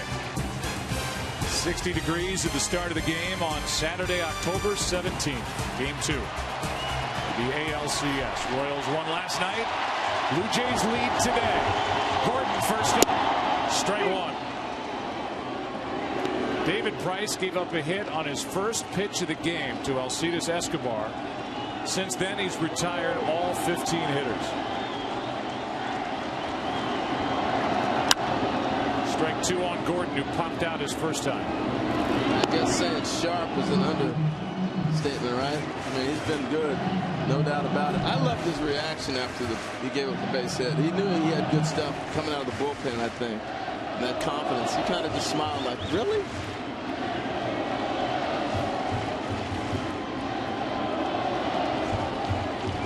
Alex Gordon, who was 0 for his first 10 in his career against David Price. Here's that first pitch. The base hit, that little smile by David Price. I agree with you. He knew he had it when he walked out there from the bullpen. Not much there from Gordon, who, as I said, was 0 for his first 10 career at bats against Price, and then in the last meeting on May 8th of this year in Detroit, Gordon went 3 for 4. Going to try and get something started here in the 6th inning. Well, he's really neutralized lefties with curveballs and cutters, especially. Impeccable with every pitch today with command.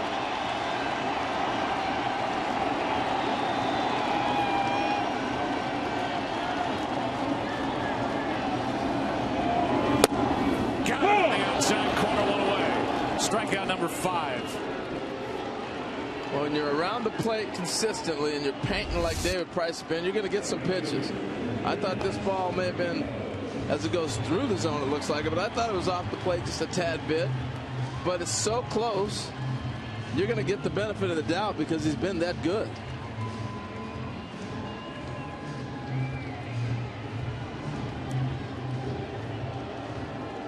Gordon didn't agree, but he is now 0 for 2, and with 1 out, here's Alex Rios.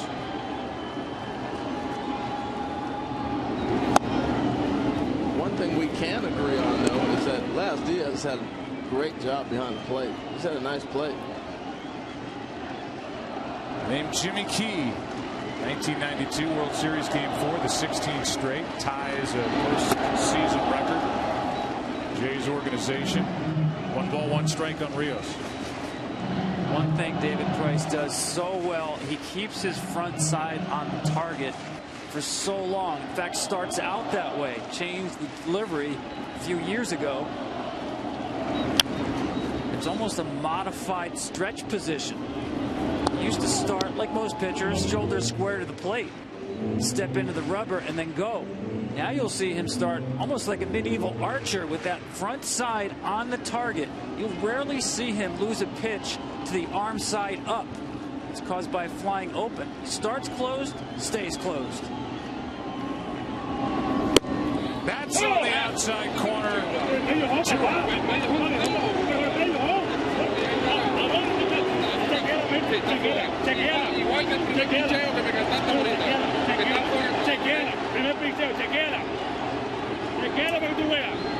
Strikeout number 6, and an argument in Spanish on his way off for Alex Rios. Well, watch the archer go to work here. That front side is going to stay closed throughout the delivery, even from the start. And this guy is just throwing darts right now. Consistency comes to mind. Consistency of Laz Diaz calling these strikes, and consistency of David Price to hit the spot. Good pitch to me. You know, I love Laz Diaz. Grew up in Miami with Mike Lowell and all those guys down there in that area, and he speaks fluid English, fluid Spanish, as we heard. And in today's game, with so many Latin players, it's such an effective weapon and tool to communicate. 2 quick strikes on Escobar. Wow. In a position here in the 6th inning to strike out the side is David Price. Now, this is clinical right now.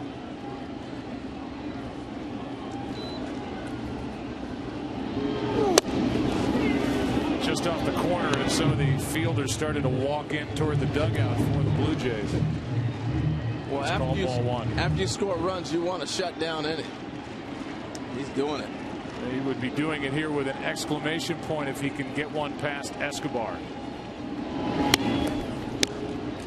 Off the glove of Russell Martin. Did you kind of get the sense during the division series when they had Price in the bullpen to back up R.A. Dickey in that game 4, and they had him up in game 3, that maybe the confidence wasn't there for him to line him up for a potential game 5?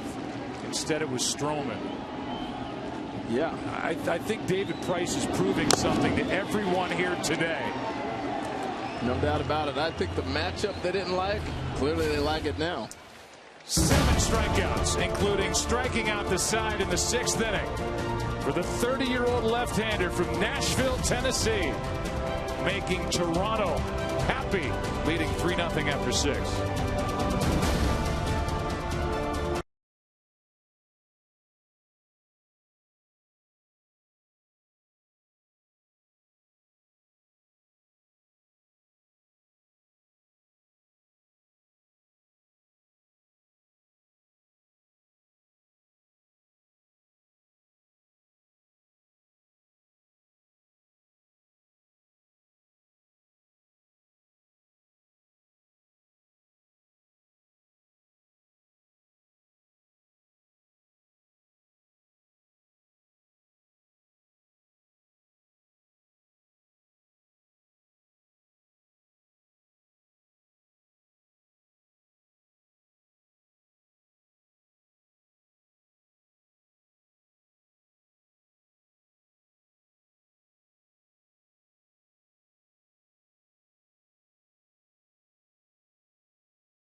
Pitcher of the game is Danny Duffy for Kansas City. Ventura went 5 1/3. Great work by Hochevar.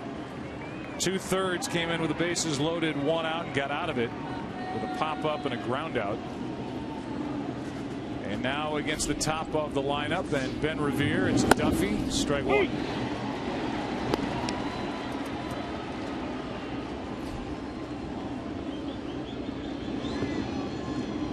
Revere 0 for 3, 0 for 7 in this LCS.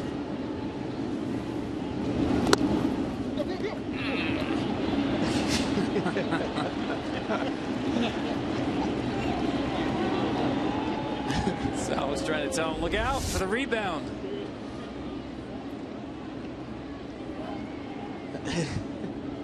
Look up. First thing I noticed is how big Sal is compared to Revere. My gosh.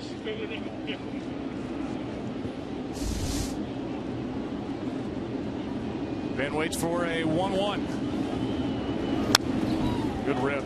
Strike 2. When Ned and Yost talked about their bullpen is deeper this year, I think when you throw Duffy out in the pen, it's a different dynamic. It takes them to another level. Believe me, I think he's much better out of the bullpen. Danny Duffy really didn't work out as a starting pitcher. I think he's one of these guys just equipped. Go out there and throw your best stuff. He overthought things as a starting pitcher. Guys that come to mind like Jason Isringhausen simplified the game. Dylan Betances is another one of those guys. as hard as you can for as long as you can, and usually long just means a few hitters. He's got a fastball that just jumps on hitters. He's also showing you the breaking ball to Revere.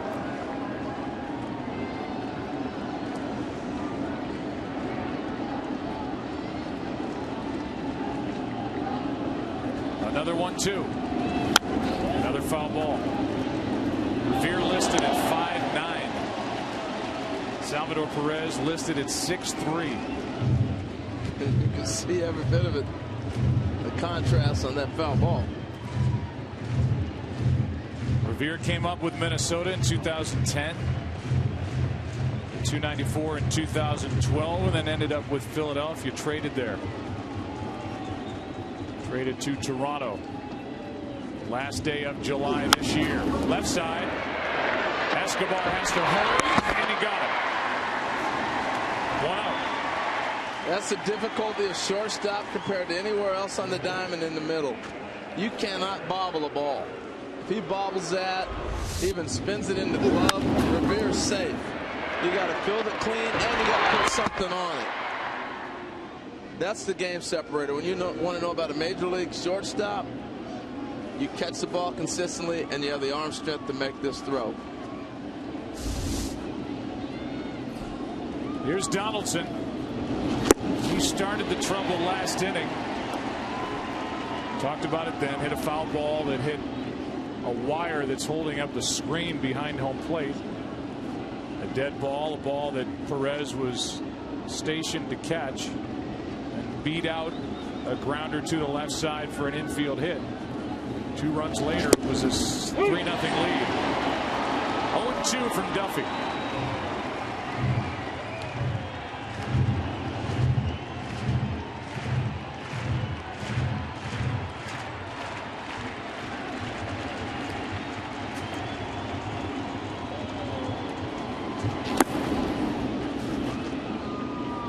But 97 from Danny Duffy.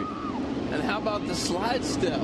I don't know. Everybody's trying to throw Donaldson's timing off a little bit. It doesn't matter who the pitcher is. He's that good a hitter and that well respected. You see it a lot in today's game. These hitters with the high leg kicks.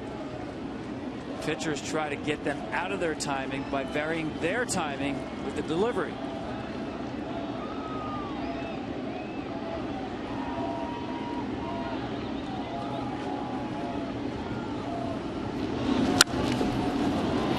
Center field, Kane to his left. 2 out. Here's what we're talking about. Different timing. Watch this one. Quick pitch almost as if a runner on first base, a slide step, and now high leg kick. Difficult to time when each pitch a little bit different. Donaldson with the high leg kick. This is a tough matchup right here on Bautista for Danny Duffy. 4 for 8 with 4 walks. I thought you were going to say 4 homers. Bautista. Strike 1. Jose's shown a lot of patience this series, though.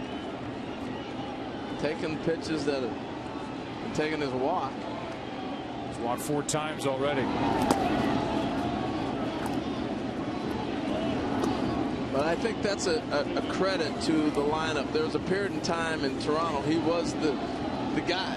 He had to swing the bat. And now with Encarnacion coming on and Donaldson added this year, and you move down the line, Russell Martin, Tulowitzki, it allows him to be a little more patient now.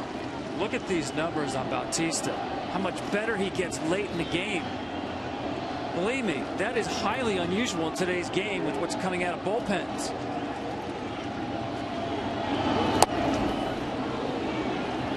That might be where you see some of the arrogance from him, too. He knows he's good. If you're hitting the best pitchers in the game, you got an arrogance and a confidence about you that goes beyond understanding at times. 2-1. 2-2. The average big league hitter, batting average goes down about 14-15 points against relievers.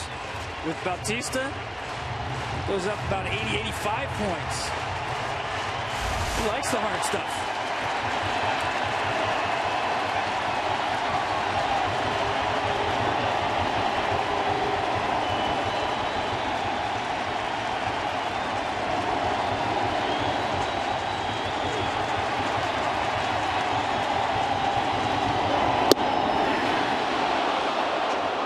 impressive, Joe, is these Blue Jay hitters, they grind out at bats. It looks like they're losing all the time. You know, when you're losing and you're focusing like this is our last at bat, it's our last opportunity. They do that with every at bat from the beginning to the end of the game. They led the big leagues in walks. 3-2 pitch.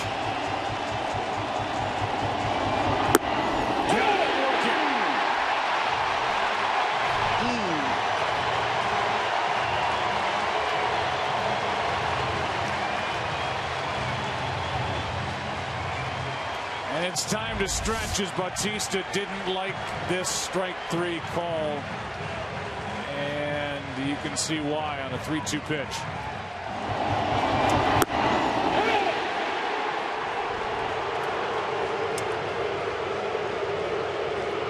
Perfect 7th inning for Danny Duffy. 3-0 game. Toronto on top, and we join public address announcer Mike McCartney for the introduction of God Bless America. Fans, let's pause to celebrate our freedom and those who work to defend it. Please join us in singing God Bless America, being performed by Gracie Schramm. God bless America, land that I love. Stand beside her and guide her through the night with the light from above. From the mountains to the prairie, to the ocean, white with foam. God bless America, my home, sweet home. God bless America, my home, sweet home.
Price has retired 18 straight. Crowd is alive and well. Bottom of the 7th inning, 3-0. One pitch and a pop-up. Right side. And it's going to drop as Goins looked like he called for it. Then Bautista stayed away. And the miscommunication cost Toronto an out. Well, once you start to wave your hands as an infielder, that's a signal to the outfielder you have it. This is a non-verbal communication. Once he starts to wave, Bautista backed off, but somebody's got to say, I got it, or take it. Now, I know the crowd gets loud, but they play in front of loud crowds all the time. That's the sound you're hearing. But as an infielder, you just keep going until you see him out of the corner of your eye. It's a tough communication, but that ball's got to be caught by somebody. It goes down as a hit. It breaks the string of 18 straight and brings in Kane. Ball one. Not sure why he gave up on the baseball, because you could see him clearly call it with the oral sign and then the arm signal. Well, it comes down to footsteps, you know, and they've played enough games together, so you should know the range of each other and who can get to that ball and who can't.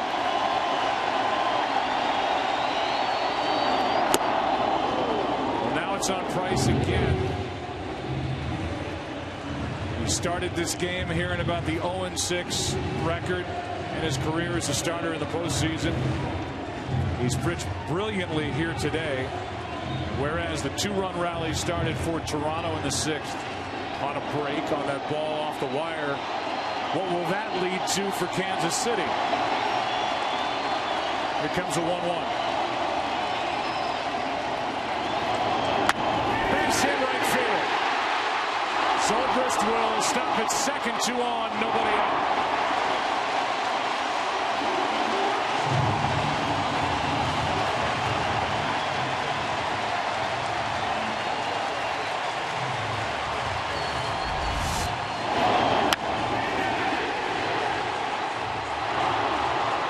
Time this series we've seen Kane take that fastball away and just shoot it that way.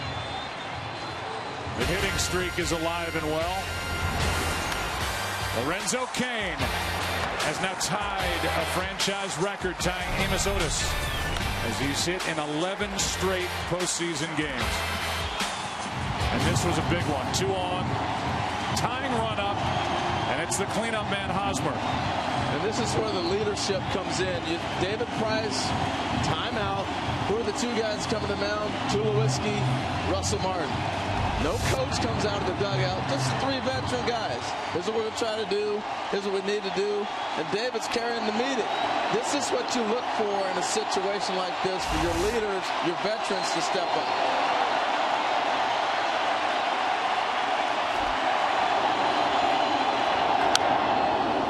By Hosmer, strike 1. 94 from David Price.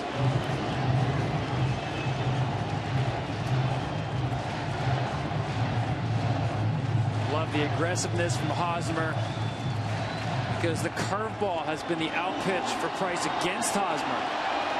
First pitch fastball hitting, just missed it.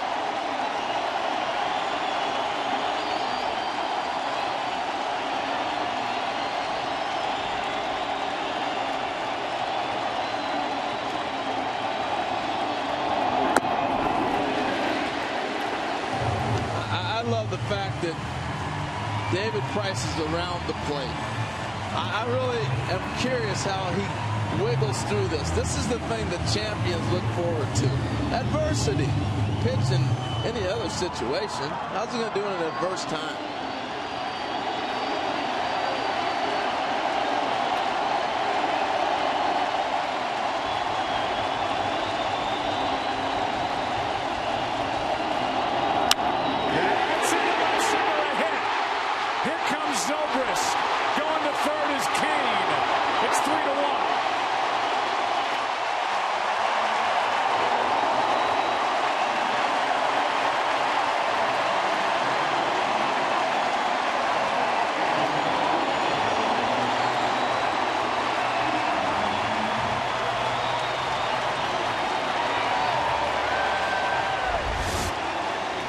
Change up. Down and away. Great plate coverage by Hosmer. Loves the ball away. Zobrist popped the ball up opposite field. Kane, base hit. Opposite field. Hosmer, base hit. Opposite field. Beautiful piece of hitting. I'm surprised they didn't come back with the curveball. He hasn't come close to hitting a curveball all day.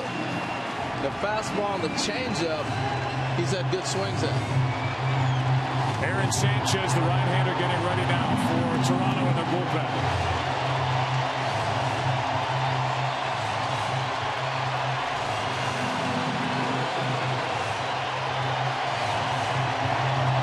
First and third, still nobody out. And the batter is Morales, the DH.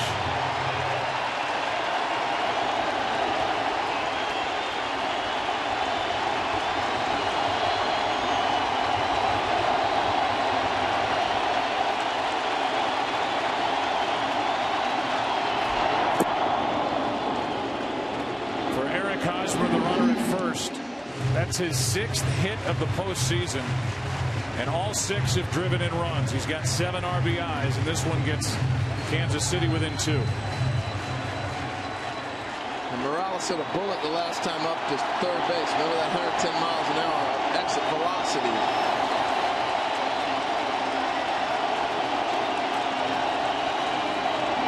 Hosmer takes off. Ground ball. A run scores out at first. It's 3-2. Down to second, the tying run. Orioles catching this ground ball, looking at Goins like, what are you doing?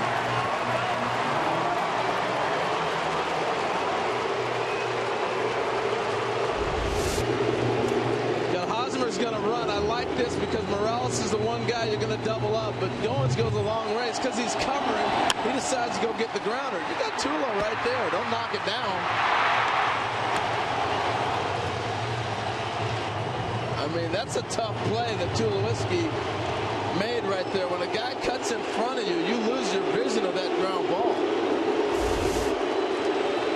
There's the tying run. 1 out. Moustakas at the plate.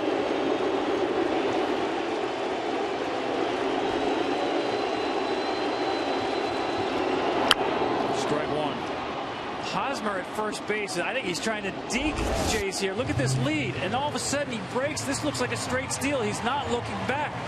David Price not allowed a stolen base the entire year, and Eric Hosmer taking off. Morales putting the ball in play. I'd be surprised if it was a hit and run, but that was a kind of swing. Wow. Royals baseball put the ball in play. Moustakas can tie it with a hit. Ball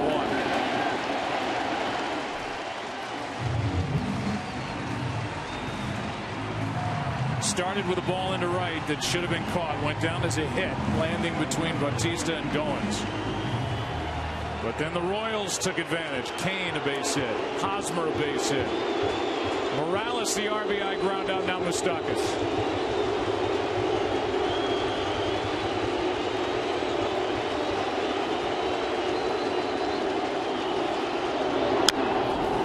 Good swing, strike 2.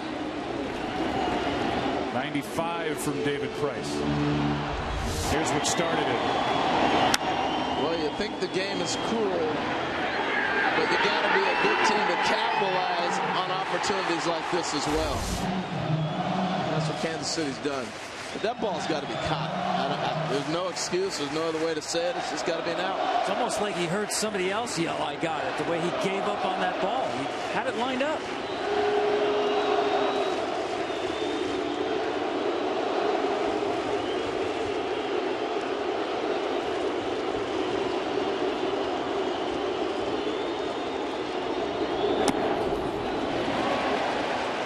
Two and 2. Yeah, Tom, you know, if it was a regular afternoon game in June, you may hear a fan yell, "I got it, I got it." But not today. See now, no overshift against Moustakas, especially against Price, especially runner in scoring position, more likely to go the other way. It's a great pickup.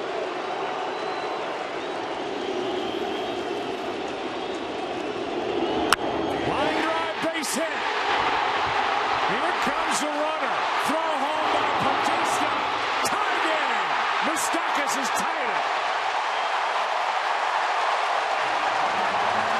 Hosmer scores. It's 3-3.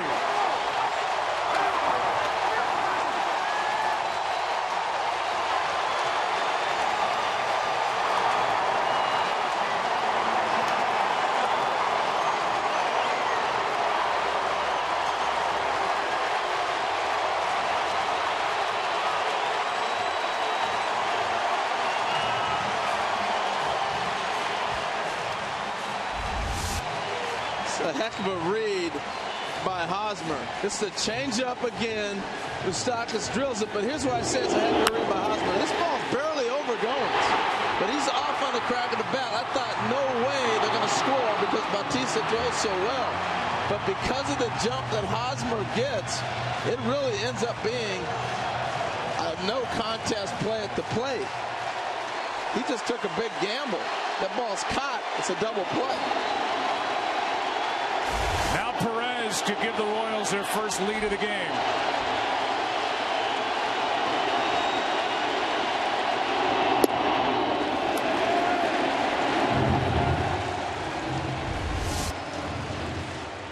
Watch Hosmer.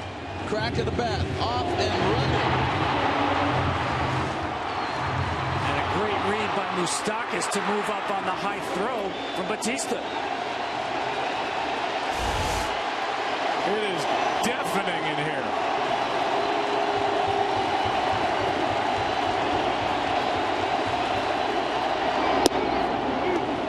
For Moustakas, that base hit breaks up an 0-for-13 slump going back to the division series against Houston.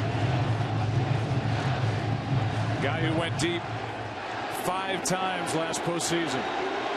Isn't it amazing how quick the game turned? I mean, David Price was in cruise control, total domination.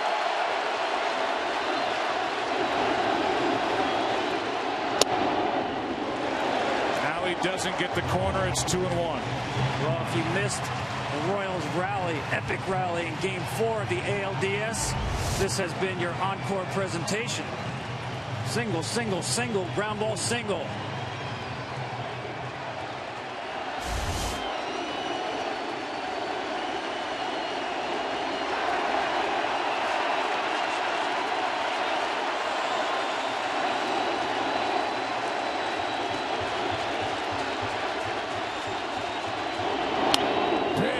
By Salvador Perez, and he's yelling at himself as he fouls it back. 2-2.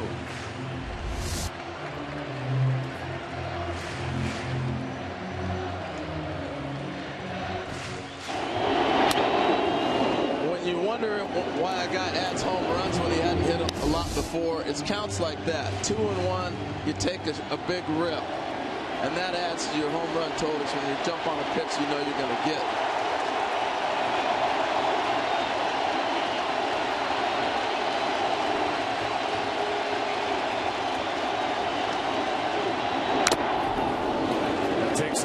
Off the face of Russell Martin. I think that was a bigger rip than the last one, Joe.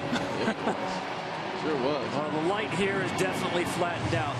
Background no longer an issue. See that back all the way behind Perez with some violence in that swing. And that's like getting hit by a boxer right there.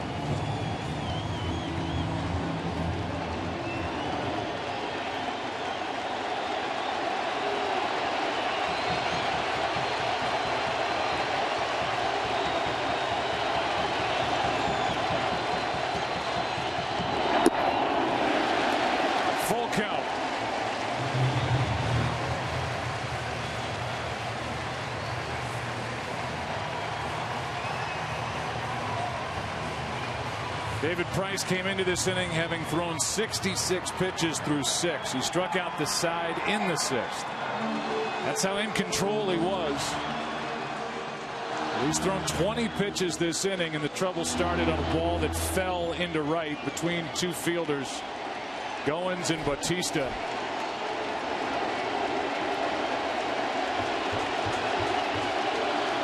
Pitch number 87 will be a 3-2 delivery to Salvador Perez.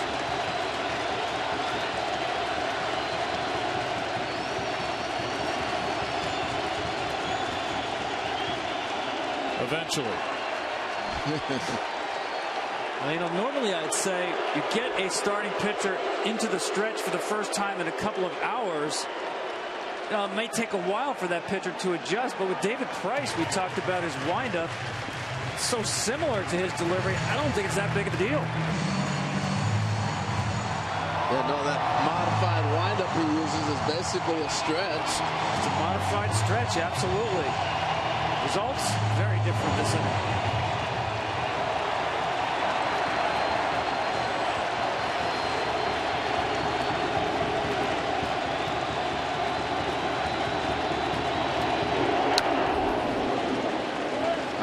Can't discount the fact that the shadows are gone.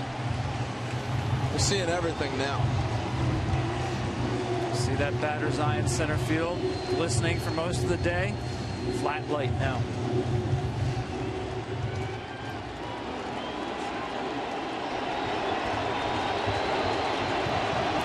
Salvador Perez at the end of another long season, getting great swings against David Price here in the 7th.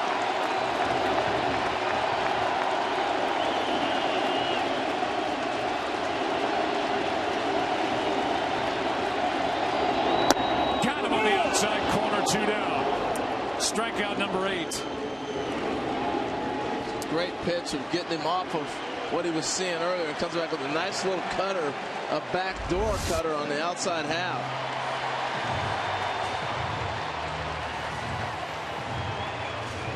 All those fastballs, and you think it's another one. Right-handed hitter gives up on it, comes back just enough. Been a strike all day. Guys, you can see John Gibbons talking to bench coach DeMarlo Hale after the hit by Moustakas with Perez up. A decision with Sanchez ready in the bullpen. They keep Price in because the lefty Gordon was due up next. Here he is. Go ahead, run at second, 2 out, ball 1. Yeah, you might be looking at David Price's last hitter of the day, unless of course he gets through this inning. Then maybe they'll bring him back, but because the pitch count is still low. Now Kelvin Herrera getting loose for Kansas City in their pen. He was overwhelming last night.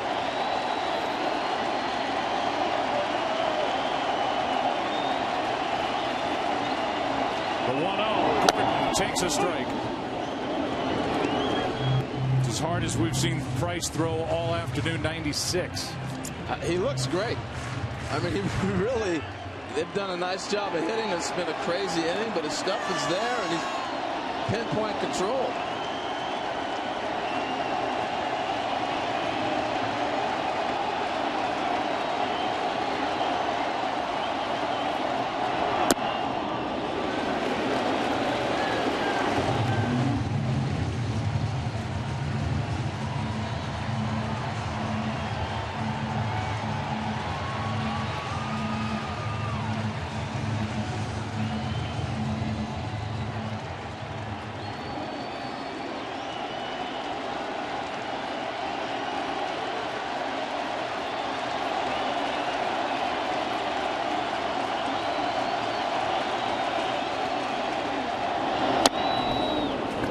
Fastball again from Price. It's 2-2. Yeah, I wouldn't be surprised to see the same pitch.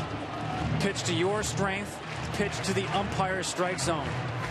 The fastball away and hitting it all day, then getting the call all day. Gordon is a guy who likes to hook those outside pitches. Generally does not take it the other way.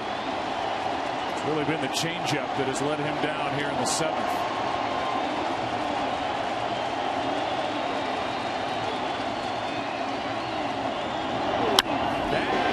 Foul down the left field line.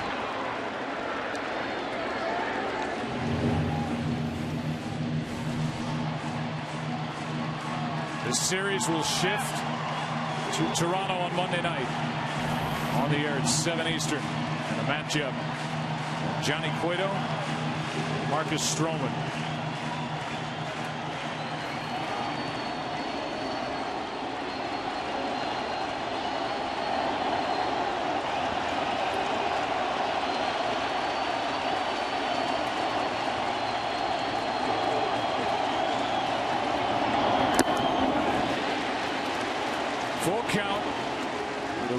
left-handed hitting Alex Rios on deck. They did throw that changeup, Joe. That was what Hosmer got the hit on. You have to go back to that fastball on the outside corner. That or the cutter that runs away. Something away, though. I wouldn't go back to the changeup. I think you're doing a favor at that point in time.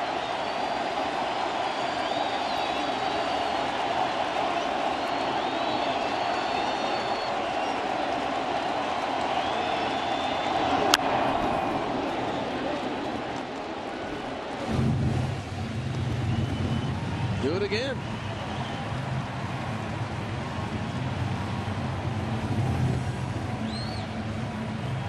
It'll be the 8th pitch of this at bat coming from Price.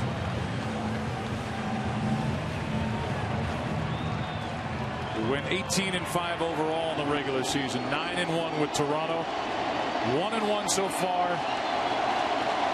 during the playoffs this season.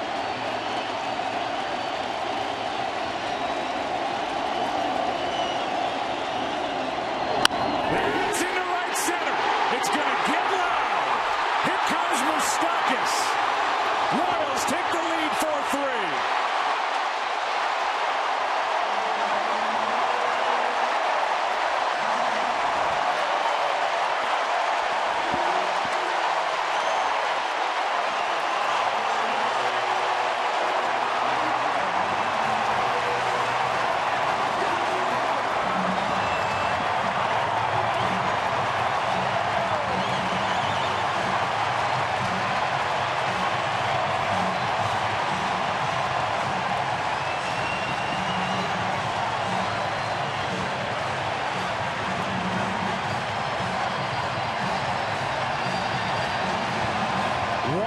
For Kansas City, taking advantage of the way the inning started, scoring 4 and leading by 1.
The City Royals just rolling right out of here.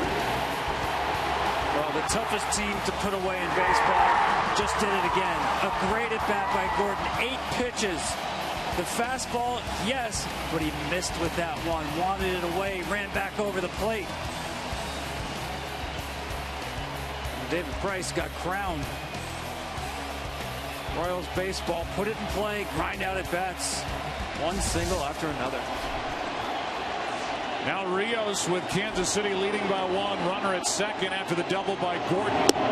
And Aaron Sanchez One of the young, hard-throwing right-handers out of the bullpen for Toronto. Misses upstairs, ball one. Innocent little fly ball. Changed everything.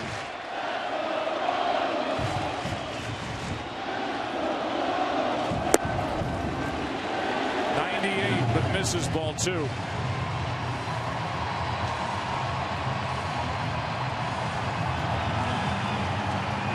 Look back at David Price's numbers and you'll say, rough outing. He could have 19 guys out in a row.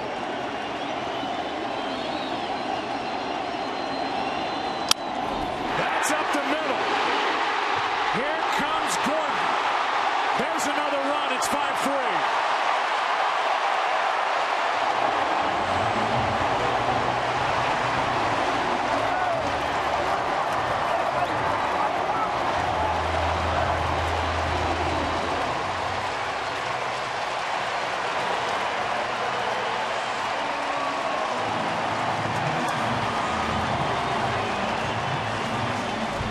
Just amazing, Joe.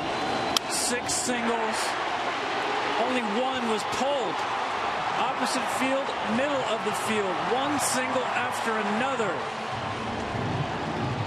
Leaky faucet. Drip, drip, drip, drip. The thing I'm seeing, Tom, is this team hits the fastball. All these hits coming on fastballs. Rios is taken out for the pinch runner and the middle defender, Paulo Orlando. He's at first as Alcides Escobar is the 9th man to bat here in the 7th.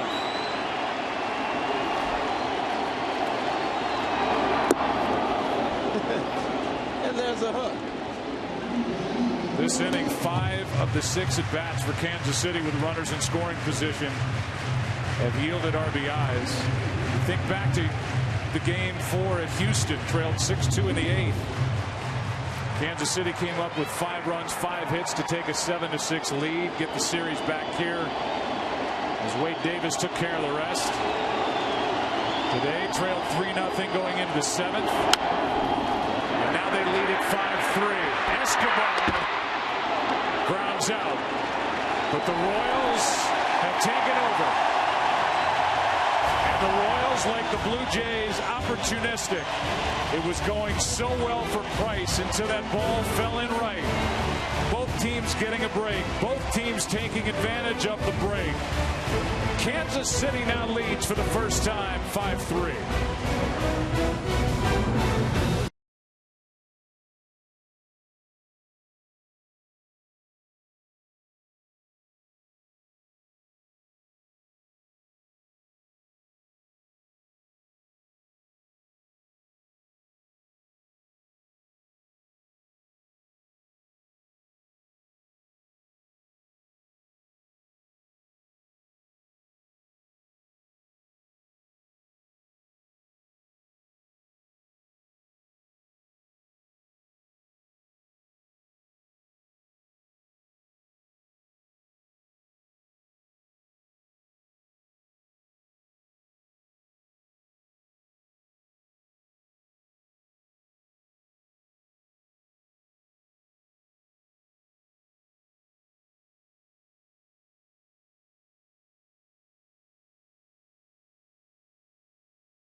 Here to help you keep good going. By DirecTV, call 1-800-DirecTV. And by Cialis. This place is shaking down below, up above. Aerial coverage brought to you by DirecTV, now part of the AT&T family. And the Royals have what they want, a late lead. 8th inning now, and it's Herrera taking over, and he was fantastic last night. Orlando is staying in the game to play right. Pinch ran for Rios. The bottom of the 7th, strike 1. Against Encarnacion.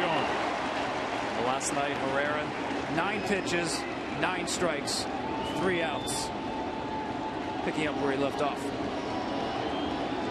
Just overwhelming last night with his velocity. Just to close the book on David Price, at least with some of the numbers. Talked about the matchup for Price against the left-handed batters for Kansas City. First 2 times through the order, the lefties were 0 for 6 with 3 strikeouts against him. The 3rd time through, 3 for 3 with 3 RBIs. 1 away here in the 8th. And now welcome inside our broadcast booth. I'm Joe Buck with Harold Reynolds and Tom Verducci, and this thing just switched like that. You get the blue pit into right. And the Kansas City Royals, like all good teams, took advantage of it. No doubt about it. I mean, the bloop we can all see and witness, but I thought the big play was sending Hosmer on the Morales ground ball. He's the one guy that might double up and get the inning turning the other way with Toronto. I thought that was a big play. Yeah, what stood out for me, the only big swings we saw the entire inning were by Salvador Perez. He struck out. Joe, it's this ballpark that plays to that style of play. You couldn't build a Blue Jays team in this ballpark because it does not yield the long ball, the home runs. And that's what makes Kansas City such a tough rally team, such a tough October team.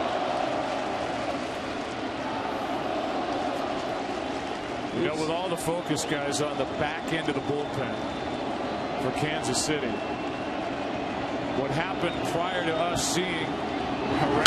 Here's one into left center field. This ball well hit and over the head of Alex Gordon as Colabello has a 1-out double. I wanted to highlight the work by Hochevar, who came on with the bases loaded 1 out in a 2-run 6th inning already. And he got Kansas City out of the jam with a pop-up, a ground out, a perfect 7th by Duffy. And now the Royals have Herrera in there, but who knows, without the work of Hochevar, this may be an entirely different ballgame right now. Absolutely right. And those are the little things in the postseason that stand out. When you have a team down, you got to put your foot on their neck. That was a great point, Joe, because Ned Yost told us the bullpen this year is better because it is deeper. Closer Wade Davis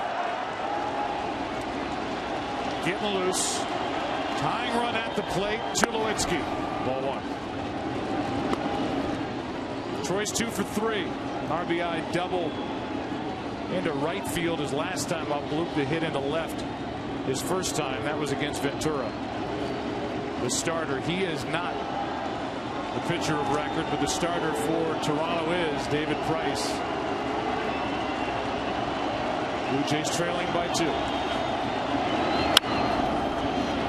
Into right. Easy for the new right fielder Orlando. 2 out. Budweiser game summary here in the 8th inning. Tulowitzki will trot off 2 for 4 so far today. David Price absolutely brilliant through 6.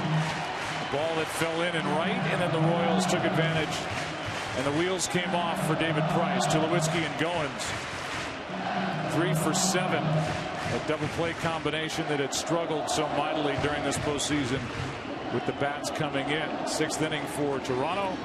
The 7th inning. 5 runs on 6 hits for Kansas City. You know, it's hard to question John Gibbons for leaving Price in. I mean, you got the left-hander matchups. You talked about what he'd already done to them. And he just got beat. I thought he did what he needed to do. You got to leave David Price in that situation. I'm sure people were wondering. Here's Russell Martin now. He was trying to tie it. Strike one. Gordon was 3 for 15 in his career against Price. That was the matchup Gibbons wanted. But Gordon beat him with a double. The first lead of the day, and then the pitching change, and Alex Rios added to that lead. Tying run up. Strike two. Herrera, no breaking balls last night, and we've watched him throw 2 nasty sliders already in this game. You got no chance if you're trying to catch up to that 100.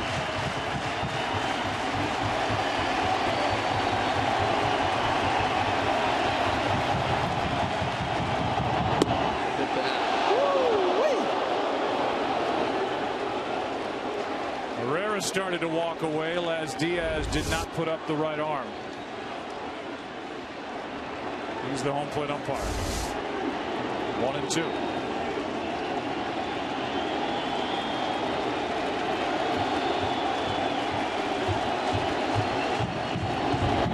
Got it. More shutdown pitching by this Kansas City bullpen. Bottom of the 8th inning at Kauffman Stadium. Royals up 1-0 and leading 5-3.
It was Zobrist who was slamming his bat down in disgust when on the first pitch last inning he popped one into shallow right. The ball fell in between the second baseman Goins and the right fielder Batista. Zobrist was on and the Royals were off and running. Yeah, and I go back to the experience of that. You're probably wondering what's the communication. It's a nonverbal communication between the outfielder and the infielder. And when the infielder's waving his glove, does not mean he necessarily is going to catch it, but it means he's in a position too. You're letting that outfielder know right now, I got a beat on it, it's my ball. And so you see Bautista stop. Goins got to go get it until he hears Bautista say he has it. And so I would have to say that was probably the fault of the second baseman. If you have an aggressive right fielder, you know he's probably going to come get that ball. But you can't wave emphatically if you're not going to catch the ball. Zobrist now up on the count, 3-1. The fly ball into center. Here comes Pilar, able to recover. One down. T-Mobile wants fans to share their passion, be part of the biggest seventh inning stretch. Post your photos and videos with hashtag the big seventh. Hashtag contest for a chance to win tickets to World Series Game 4. In that 5-run seventh inning for Kansas City, it's the first time David Price had allowed as many as 5 hits in an inning since May 8th of this year. David was still with Detroit. Who was that against? Kansas City. Oh my goodness. 5 hits in the 4th inning on that May 8th game. An innocent start and a violent ending to that 7th inning for David Price. Just 6 of their 7 hits opposite field or up the middle. The other side of the field, the way back for Toronto is always through the home run ball. 2 games so far, no home runs.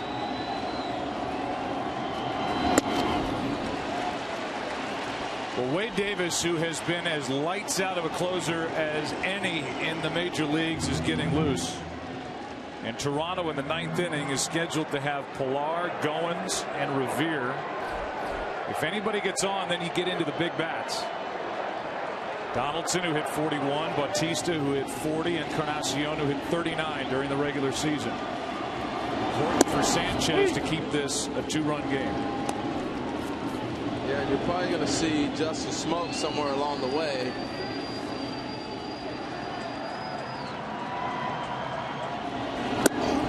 That's over but low. A 1-out walk to Lorenzo King.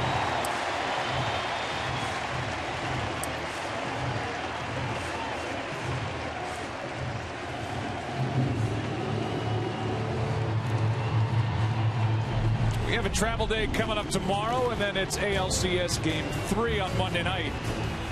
But in between then and now, tonight NLCS Game 1, tomorrow NLCS Game 2. We're back on the air on Monday night in Toronto. Coverage beginning at 7 Eastern, right here on FS1. When Johnny Cueto takes on Marcus Stroman. Sanchez is out after the 1-out walk with Hosmer coming up. Aaron Loop is coming in, trying to keep it a 2-run game in Kansas City. Go!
Graphic look at ALDS Game 4 at Houston, down by 4 in the 8th inning, 5 runs, 5 hits.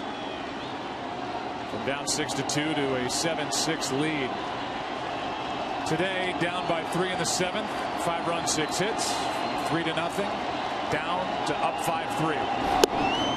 Kane takes off, throw back to first, and Kane is out. Almost like a delayed steal or a missed sign on a hit and run. Something weird right there. Yeah, you know, I was curious when Hosmer stole the base, and Tom was talking about that. When you looked at Hosmer's lead, it's almost like a delay. Look at Lorenzo Kane here. I don't know what he was doing. I wonder if that was a missed hit and run.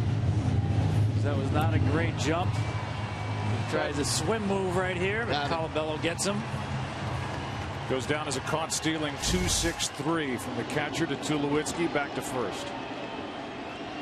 2 out, nobody on. Luke came in last night, faced only one hitter, and got a brilliantly turned double play behind him. And here's a definitive look at the tag on the right elbow of Kane. Yeah, the only thing you can think about was it was a hit and run, and somebody missed it. Joe, the amazing thing about those 2 rallies you talked about, no extra base hits. This Royals team, if you want to equate it to what's in your toolbox, they're the Swiss Army knife. The Jays are the hammer. Problem is, when the Jays don't have that hammer, when they don't hit a home run, they're 10-32. Royals just have more ways to beat a club. Hosmer 1 for 3. The big RBI single in that 5-run 7th, scored a run. He takes a walk.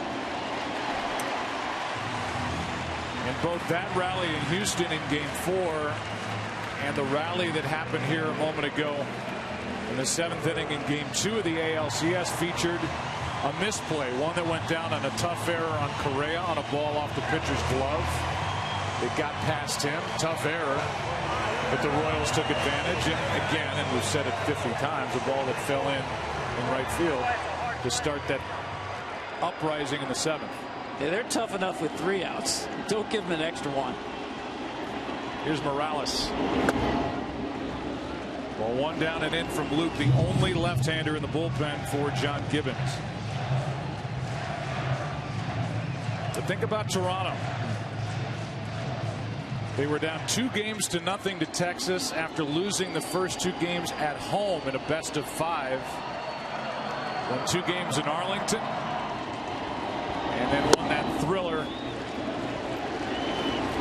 in Game 5 in Toronto to make it to the ALCS. Right now, they're staring at either a big rally in the 9th inning or down 2-0 again.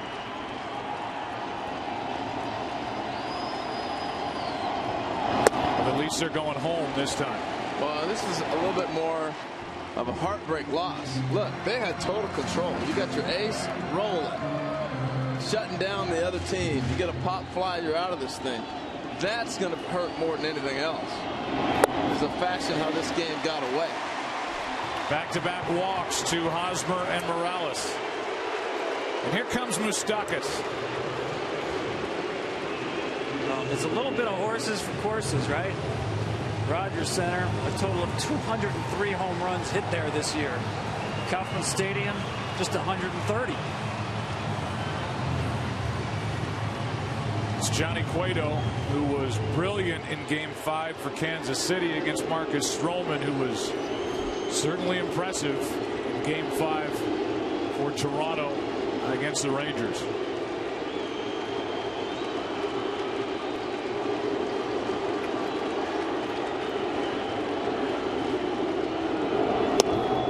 Well, 1 outside to Moustakas. 1 for 3. Well, I think once he let Hosmer get away, he was not going to give Kendry Morales anything to break this open. He knows this is his guy to go get right here. You got a right-hander up in the pen. So I think he just kind of looked past Morales and said, all right, I get Moustakas, I'm out of it. Now Luke can't throw a strike. We'll get a visit from Russell Martin. By the way, the last team to overcome multiple 2-0 series deficits in the same postseason, the 1985 Kansas City Royals. Down 3-1 to Toronto in the ALCS. They won it on the road. Down 3-1 in the World Series to the Cardinals. They won it and won it here. Dodgers before him in '81.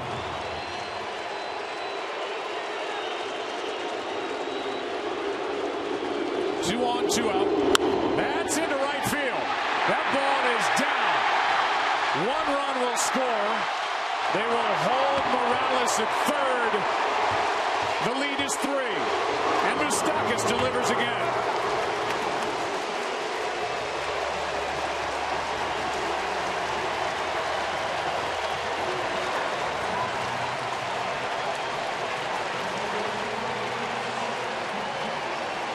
And that's it for Luke.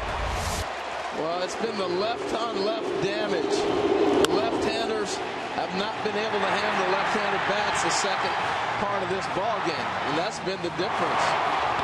Luke got to the man he wanted to get. He couldn't get it. Mark Lowe is coming in. After back-to-back walks to Hosmer and Morales, it's Moustakas, who has back-to-back RBI hits his last 2 at-bats. Royals up 6-3.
We came on the air before last night's game talking about these two teams being similar in that they don't give up, either within a ball game or within a series.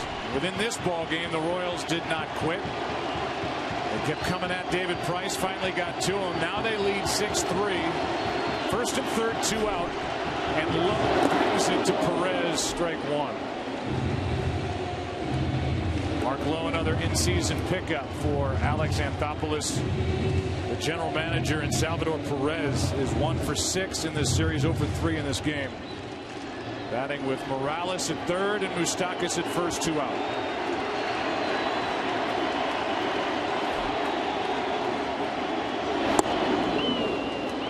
Aaron Luke didn't get anybody. Walked 2 and allowed the hit. Lost 2 left-handers during his time out there. It's a big deal for John Gibbons with this Kansas City lineup if he's got a left-hander that can't get lefties coming out of his bullpen. Yes. He's only got 1. Yeah. A lot of pressure on Luke to be that guy. And you look at the key guys so far, Gordon, Moustakas, Hosmer, they're going to be in the middle, and you change Morales around. So those are the 4 guys that left-hander is going to have to get out throughout the series if they want to have any chance at all. Here's a 1-2. To right. And now back to get it is Batista. He was involved in that play that started the 5-run rally in the 7th. They'll be talking about that play well after this game, after Batista and Goins. We're talking about it after opening the door for the Royals, who took advantage as we go to the 9th. They lead at 6-3.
Such an advantage coming in for Kansas City.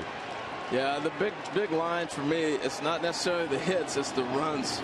And the Royals have just been shutting them down. You're not giving up anything, and the difference has been that for me in this series so far.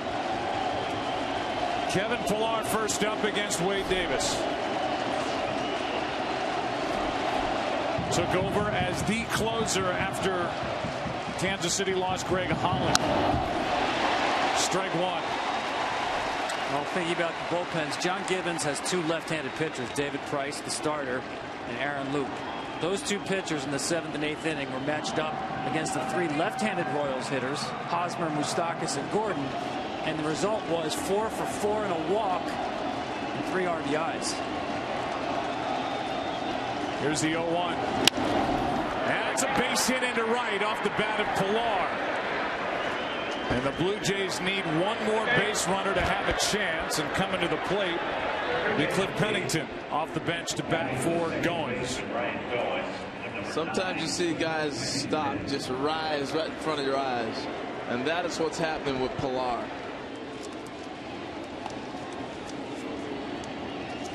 seems like everything he's doing is working out, whether it's defensively or swinging the bat. Wade Davis, whether setting up or being the closer, has been incredible. An ERA of under 1 over a 2-season span. Ball 1 inside to Pennington. That's the lowest ERA by a reliever over a 2-season span since 1914, which was the year Wrigley Field was completed. 0.97.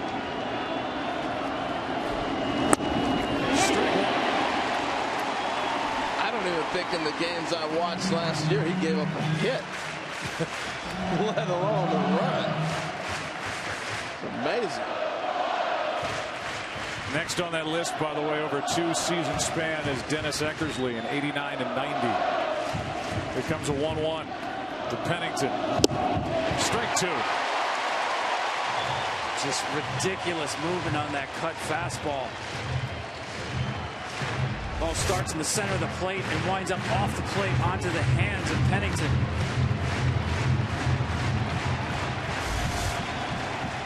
Cliff hit 160 during the regular season, 2 homers, 11 RBIs.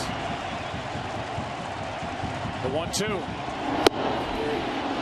Well, the one thing I see with Davis, there's no cat and mouse game with the catcher. He's not pounding on the dirt. He's not trying to move in and then move out. They basically set up the sign, set the target, and say, hit it.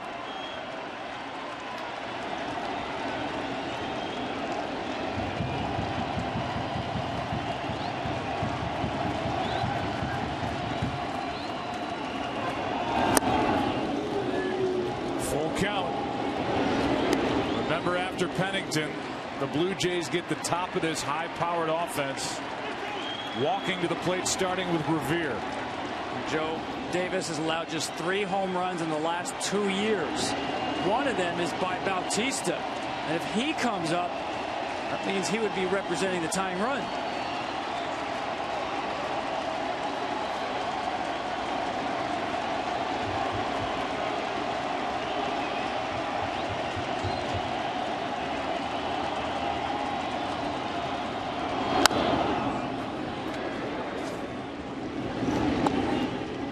Davis came from the Rays with James Shields. Will Myers went the other way. Myers no longer with the Rays. He was traded over to San Diego. At that time it was kind of, oh, we got James Shields, and who's the other guy? They learned real quick who Wade Davis was. 3-2 pitch.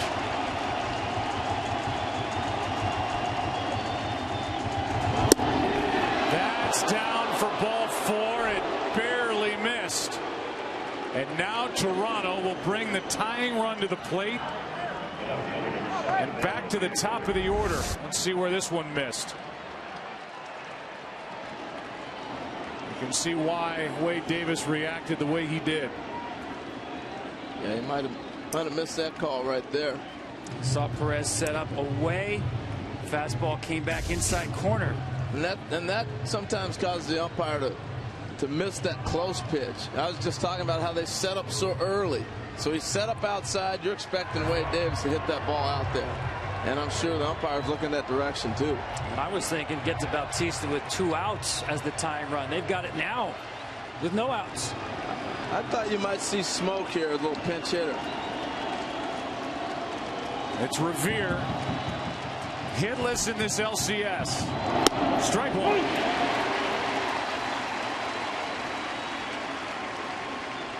One of the things Revere gives you, and he's going to have to hit a ball sharp at somebody to double it up. So you want to keep that chain moving so you get those power guys up.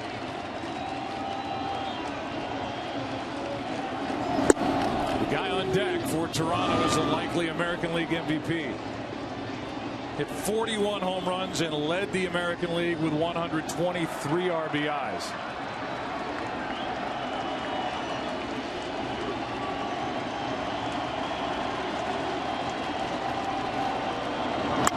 Strike 2. And you saw Donaldson, no sunglasses now. Seeing the ball, it's actually a little dark, and this was one of the best lit stadiums for a hitter in baseball. It seemed like all the light shines right down on the plate. Great place to hit.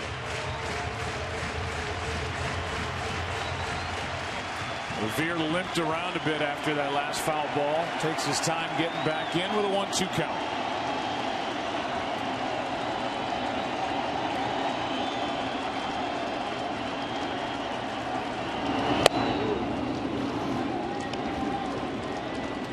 Talked about double play. At this point, you see Kansas City's right side of the field. They're defending the field. You have to defend the hit. Normally, you'd see Zobrist up a little closer, normal double play depth. Now you want range. Here's a 2-2. Out of play, Wade Davis last pitch in the clincher on Wednesday against Houston. Wrapping up that gem that was put together by Johnny Cueto, who will get the ball in Game 3 on Monday night against Marcus Stroman in Toronto.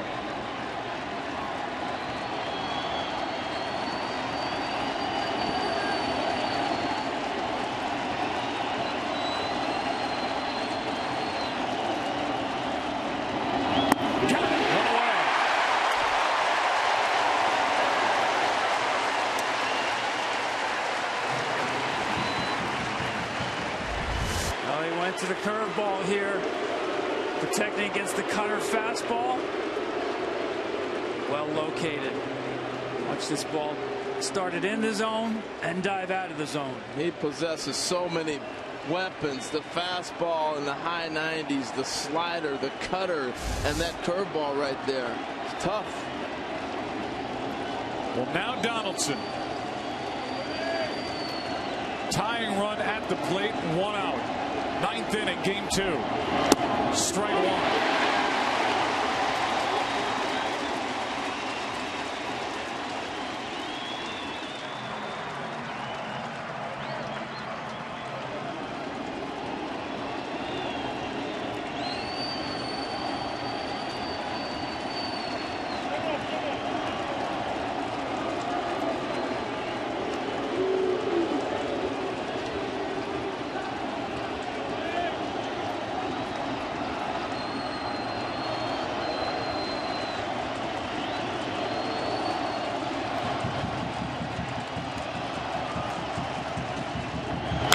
Strike 2. Barring a double play, Wade Davis is going to have to go through 2 guys here at the plate representing the tying run, who combined for 81 home runs during the regular season. Yeah, and the way they're defending it, they're playing again, like Tom talked about, for outs.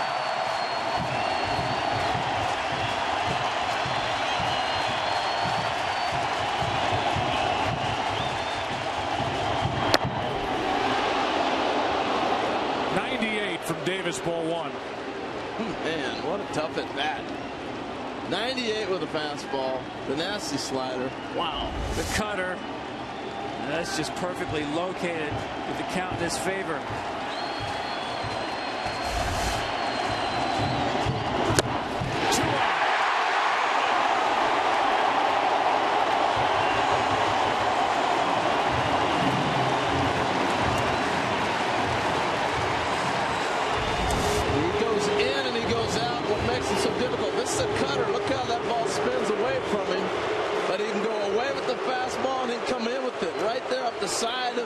See the spin? It just runs off the bat.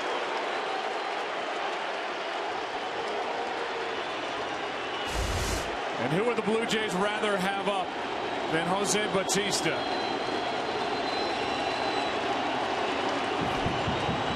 Tying run at the plate, 2 on, 2 out. Fly ball into right. Back Orlando, and the Royals up 2 games to 0.